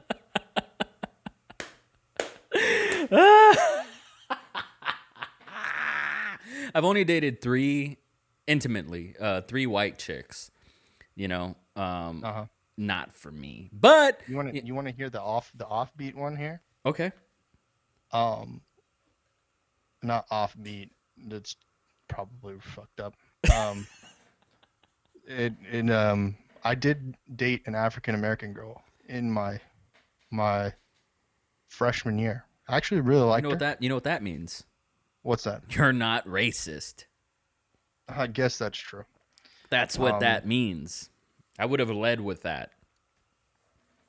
yeah, I don't know if that's true. I think you can gradually change race. You can I be racist one day and not another. I have accepted that I will never date a black girl, and I feel like oof, that's hard to swallow. Same thing with Indian and Asian stuff like that. But I've Dude, accepted I it. I've probably would accepted it. date an Indian, but this girl Samira, so like she um she was a client of mine. Um and I was just a driver for her. So I'd drive her from San Marcos to Lubbock. And she and I had she was one of the only I got to know her, so I was like, "Oh, well, she's interesting, but I don't, client um yeah, that whole thing is not that's just not the way to go." But I'm trying to think of another Mia Khalifa. I don't know. Like, She's you know, Lebanese. It's Lebanese. Lebanese, Yeah, whatever. I don't know. Shit, I don't know.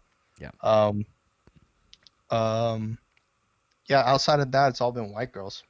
That's cool. Um, Emily was actually half Hispanic, but obviously, whatever.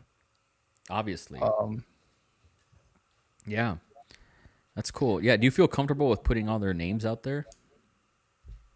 yeah, because I mean, they're not gonna do nothing. This is the same old crap, man. It's like, uh, But what about the future lover that goes back and binge listens to these podcasts and dude, you know what that she does hears is Trent Knox talking about Emily? yeah, but isn't that honesty? You tell me. I think it is honesty. You know what? And honesty is the best policy. Right. But they're still gonna freak out no matter what. That's just the reality of, the type of women that I've been with. Maybe that's different from the one that's in the future, but um, I Honesty is don't the know. best policy. Every single real relationship, not the crushing or whatever. Um, that some of these people that I've talked about were just like crushes growing up. Mm. Um, Oh yeah. there's two in high school that really resonate, and that's Shay and Alicia. Whoa. Alicia is doing well, man. She's doing really well. Shay, not so much. Whoa. Not so much, but much You love for both of them. you have Just not the same. you have the Google alerts turned on for these women? No, I mean, like, I'm still on Facebook, like, Oh. uh, and every once in a while, somebody does something that is associated with somebody else, and I'll be like, oh, yuck, or oh, nice, cool. Right. Um, Of course. I've been in this time. There's been a lot of reminiscing going on in this pandemic. So much I don't know about reminiscing. yourself, but thinking about like past and whatever, the past. And that's maybe where the stepdad stuff comes from, and the daddy problems and the mommy problems and all of those things. Would you Um, say you have daddy problems? oh, absolutely, man. I don't know my biological father. I don't, and I barely like my stepfather. So, I mean, absolutely. Yeah. Um, and I have mommy problems too, Yeah. because like my mom hasn't always been there, and I never got a stepmom. Yeah. You know what I mean? Like, Of course. um, and Pornhub and that sort of thing will have you jaded. Oh, okay. I'm not into that. You don't pay attention to the culture of Pornhub at I all? know the culture. Yeah, I like Oh, to keep my okay. fingers on the pulse, but I don't. I'm not into like the incest porn at all. Yeah. Well, that's the only. I was just joking. I've Me watched too. it. So Just kidding. I'm totally into it. No, no, I don't know. I think it came from like the new 13-year-olds. yeah, I mean, there's just so many stepmoms and stepfathers out So there, weird. So weird. and so I mean, of course, like if you've got a bang up stepmom, why wouldn't you have those sort of fantasies? Because you know that it doesn't matter. And that's not necessarily incest, but it does. There are those videos out there that are like, "This is my actual mother," you know? Yeah, that's fucked up. Yeah. Yeah. But I've personally never came across those. I'm sure there is that. Maybe I have. Maybe I'm. Yeah. I hope not, or at Yeah. least I hope that they didn't inseminate. That's all I guess I can pray for. That's all you can pray for. Trent Knox, where can people find you on the internet? You can find me. We just best ending ever right there. That's all you can pray for. Yeah, sorry. Where can people find you on the internet? You can find me at Trent Knox on pretty much all social media, What about and if TikTok? TikTok, I think that's Trent Knox TV. Woo! And any Zoomers out there that want to, you know, hit me up in the DMs and tell me you just came of age. Um, Oh my word. you know, a boy wants to play. Maybe I'll never become a man. Um, Yeah. Well, yeah, they're totally listening to this podcast and they totally made it. They made it this far. So, yeah, they made it this far. Their attention span is of the course of 2 hours. yeah, we're And then approaching obviously, we're I approaching 3 think, hours here. well, 3 hours. Well, Yeah. I mean, This is of my course, longest but I podcast. think we started off this call a little bit earlier. Um, I think what do I want to say? Austin Live and Local for sure. We just did a new episode with Alex Stranger, which we're talking about like the impact of this coronavirus on Austin That's a and good one. That's a Austin good podcast. politics. Yeah, the video's out there Um, too, so check it out. the video as well. Um, and then last but not least, if you are a fan of video games and you would like to learn a bit more about the culture of competitive gaming, I have an outlet online, Esports Business Network, and we help, you know, or I help. It's just me at this time. Um, I help people learn the culture and business of esports. That's awesome, man.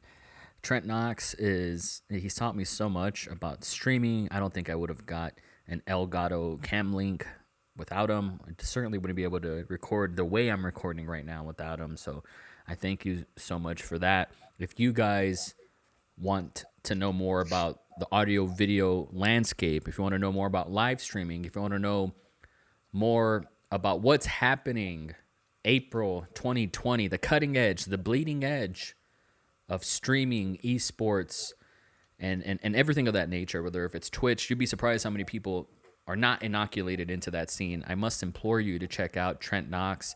He's been a great friend of the show. It sucks that we can't do this in person right now. We gotta respect the law, respect the quarantine. But thankfully, he's helped me out with the tools to be able to do this over the internet, and that's all that matters. So please check him out. DM him on Facebook, and just say, hey, can you do this for me? And I'm going to tell you guys that he's worth every penny. So thank you guys so much for listening to this podcast. It's the longest episode in KVP history. So I appreciate that. Trent, thank you so much for coming on, man. Yeah, and everybody stay safe and stay hygiene. Keep their hygiene up and stay hydrated. Stay hydrated. Wash your hands, motherfuckers.